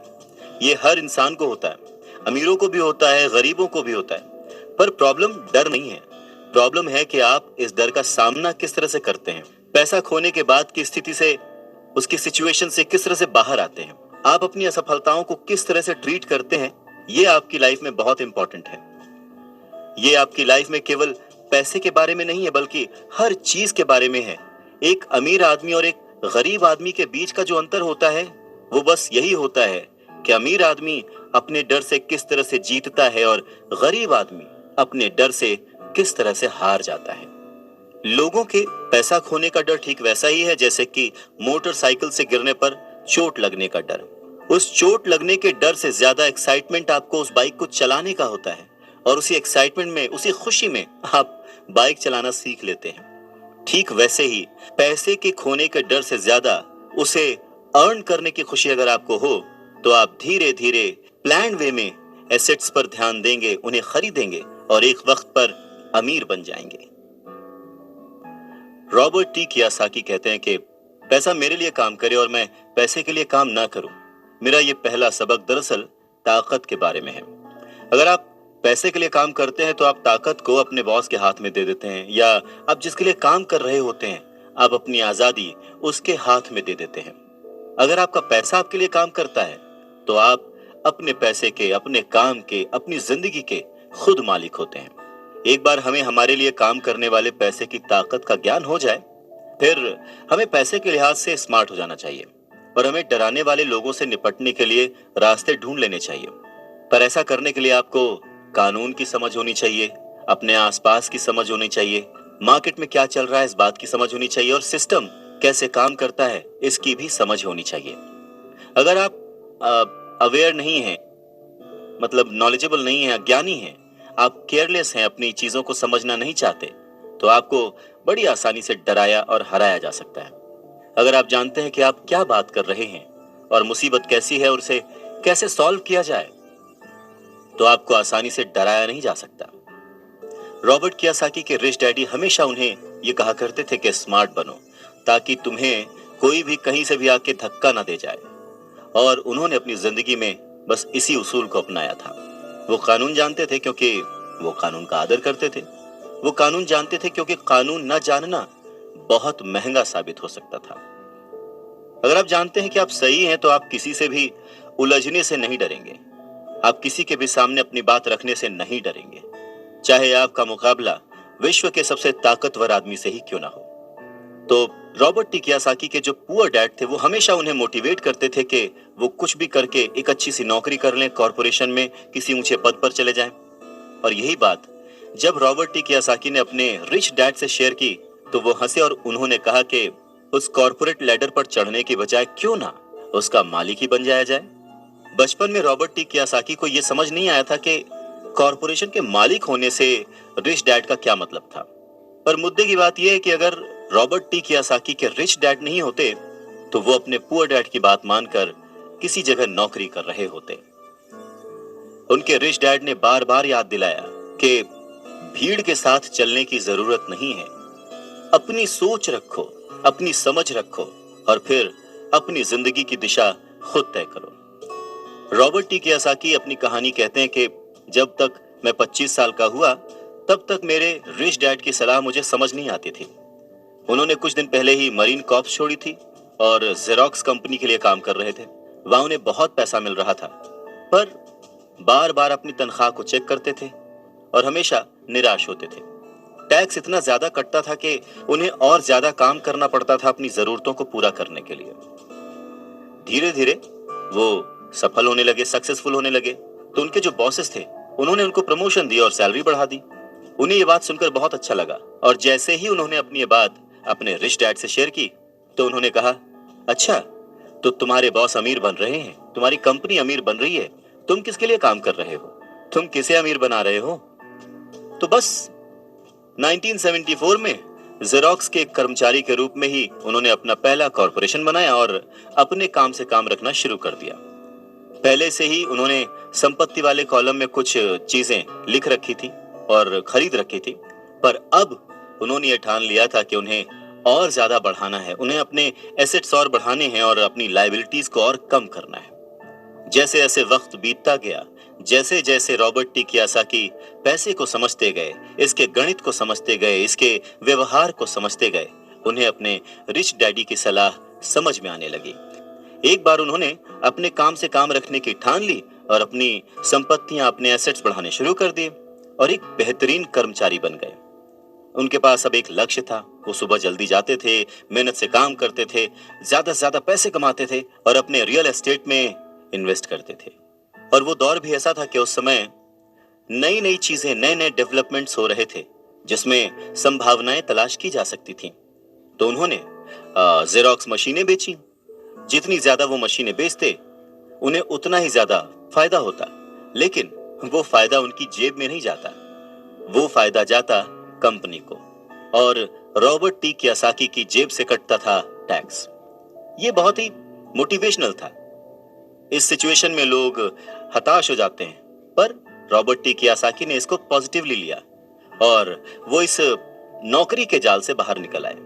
वो ये समझ गए थे कि उन्हें किस तरह से बाहर आना है, पर जल्दबाजी में उन्होंने नौकरी नहीं छोड़ी। धीरे धीरे सिर्फ 3 साल के समय में ही उन्होंने जेरोक्स कंपनी की तुलना में अपने छोटे से कॉर्पोरेशन कंपनी से ज्यादा कमाना शुरू कर दिया था और उनका कॉर्पोरेशन रियल एस्टेट में इन्वेस्ट करने वाली कंपनी थी और वो पैसा जो कि वो अपने एसेट से कमा रहे थे, वो उन्हीं के लिए दोबारा काम कर रहा था। अब उन्हें फोटोकॉपियर बेचने के लिए दरवाजे दरवाजे जाने की जरूरत नहीं थी। अपने रिच डैडी की सलाह से उन्हें बहुत फायदा हुआ। जल्दी ही उनकी प्रॉपर्टीज से आने वाले कैश फ्लो में इतना ज्यादा बढ़ोतरी हो गई कि उनकी कंपनी ने उनके लिए पहली कार खरीद के दी। उनकी पुरानी कंपनी जेरोक्स के लोगों को लगा कि वो अपना कमीशन बेच रहे हैं परंतु ऐसा था नहीं। उन्होंने अपने कमीशन को अपने एसेट्स में कन्वर्ट कर रखा था। रॉबर्ट टी कियोसाकी कहते हैं कि उनका एक एक रुपया उनके एक एक एम्प्लॉय जैसा उनके लिए काम कर रहा था। क्यों? क्योंकि उन्होंने सही जगह पर इन्वेस्ट किया था। अपने रिच डैड से सीखे गए सबक के कारण वो इस चूहा दौड़ के मिथक से बाहर आ गए थे और कम उम्र में ही एक एम्प्लॉयर बन गए थे। स्कूल्स में पढ़ाया जाता है कैसे एम्प्लॉय बने, पर अपने रिच डैड की बात मानकर वो एक एम्प्लॉयर बने। और ये सब पॉसिबल हुआ पैसे को सही जगह पर इन्वेस्ट करने की समझ से, पैसे को मैनेज करने की समझ से, फाइनेंशियल लिटरेसी से। बहुत सारी मुश्किलें आई पर अपनी सूझबूझ से और अपनी अवेयरनेस से, अपने नॉलेज से रॉबर्ट टी कियोसाकी उन मुश्किलों से आगे बढ़ते गए और लोग उनको फॉलो करने लगे। वो जब भी फाइनेंशियल सेमिनार्स में दूसरों को सिखाने को जाते, उनको अपनी बात बताते, तो वो हमेशा कहते कि फाइनेंशियल आईक्यू स्पेशलाइजेशन के 4 बड़े फील्ड से आने वाले ज्ञान का मिक्सचर है, नॉलेज का मिक्सचर है। सो वो 4 फील्ड्स कौन कौन सी हैं? पहला है अकाउंटिंग। रॉबर्ट टी कियोसाकी कहते हैं कि जिसे मैं फाइनेंशियल साक्षरता कहता हूं, एम्पायर खड़ा करना चाहते हैं, साम्राज्य बनाना चाहते हैं, तो ये सबसे इंपॉर्टेंट है। आप जितने ज्यादा पैसे के लिए जिम्मेदार होंगे उतना ही ज्यादा आपको बारीकी से नॉलेज होने की जरूरत है, नहीं तो आपका जो साम्राज्य है, आपका जो एम्पायर है, वो ताश के पत्तों की तरह ढह जाएगा। इस योग्यता, इस क्वालिटी की वजह से आप किसी भी बिजनेस की जो कमजोरियां हैं, वीक पॉइंट्स हैं, और उसकी जो प्लस पॉइंट्स हैं, उन्हें पहचान सकते हैं। दूसरा फील्ड है जो इंपॉर्टेंट है, वो है इन्वेस्टमेंट, जिसे वो पैसे से पैसे बनाने का विज्ञान कहते हैं। इसमें तकनीकें, रणनीतियां, स्ट्रैटेजीज, फॉर्मूले, इन सब की जरूरत होती है। तीसरा है बाजार की समझ, मार्केट की समझ, डिमांड एंड सप्लाई का साइंस। बाजार के तकनीकी पहलुओं को जानने की जरूरत है जो कि भावनाओं द्वारा संचालित होते हैं। जी हाँ, मैक्सिमम जनता इमोशनल होकर चीजें करती है और उसका फायदा उन लोगों को होता है जो कि दिमाग से सोचते हैं, खास करके पैसे के बारे में। चाहे वो गाड़ी खरीदना हो, घर खरीदना हो, या कोई भी सुख सुविधाएं हो, ये सारी चीजें इमोशन से होती हैं और फायदा हमेशा दूसरे व्यक्ति को होता है जो इन्हें बेच रहा होता है। और चौथी फील्ड है कानून, लॉ। उदाहरण के तौर पर अकाउंटिंग, इन्वेस्टमेंट और बाजारों की तकनीकी दक्षताओं के सारे कॉरपोरेशन की जो क्षमता थी वो बहुत बढ़ गई थी। कोई भी आदमी जिसे कॉरपोरेशन के द्वारा दिए जाने वाले टैक्स के फायदों और सुरक्षा का ज्ञान हो, वो बहुत तेजी से तरक्की कर सकता है और अमीर बन सकता है। पर वैसा करना जो कि किसी नौकरीशुदा कर्मचारी के लिए पॉसिबल नहीं है। उन दोनों में उतना ही डिफरेंस होगा जितना कि एक पैदल चलने वाले इंसान में और एक उड़कर जाने वाले में होता है। ये अंतर बहुत ज्यादा है। तो कुल मिलाकर यह कहा जा सकता है कि अपने रिच डैड की गाइडेंस को फॉलो करते हुए रॉबर्ट टी कियोसाकी एक सक्सेसफुल इंसान बने जिन्हें दुनिया फॉलो करती है और जिनकी लिखी बातें पढ़कर और जिनकी बातें सुनकर लोग आज भी मोटिवेट होते हैं। हेलो दोस्तों, अगर आपको ये बुक समरी पसंद आई है, हमें कमेंट सेक्शन में जाकर ये भी बताइए कि आप कौन सी बुक्स की समरी सुनना पसंद करेंगे।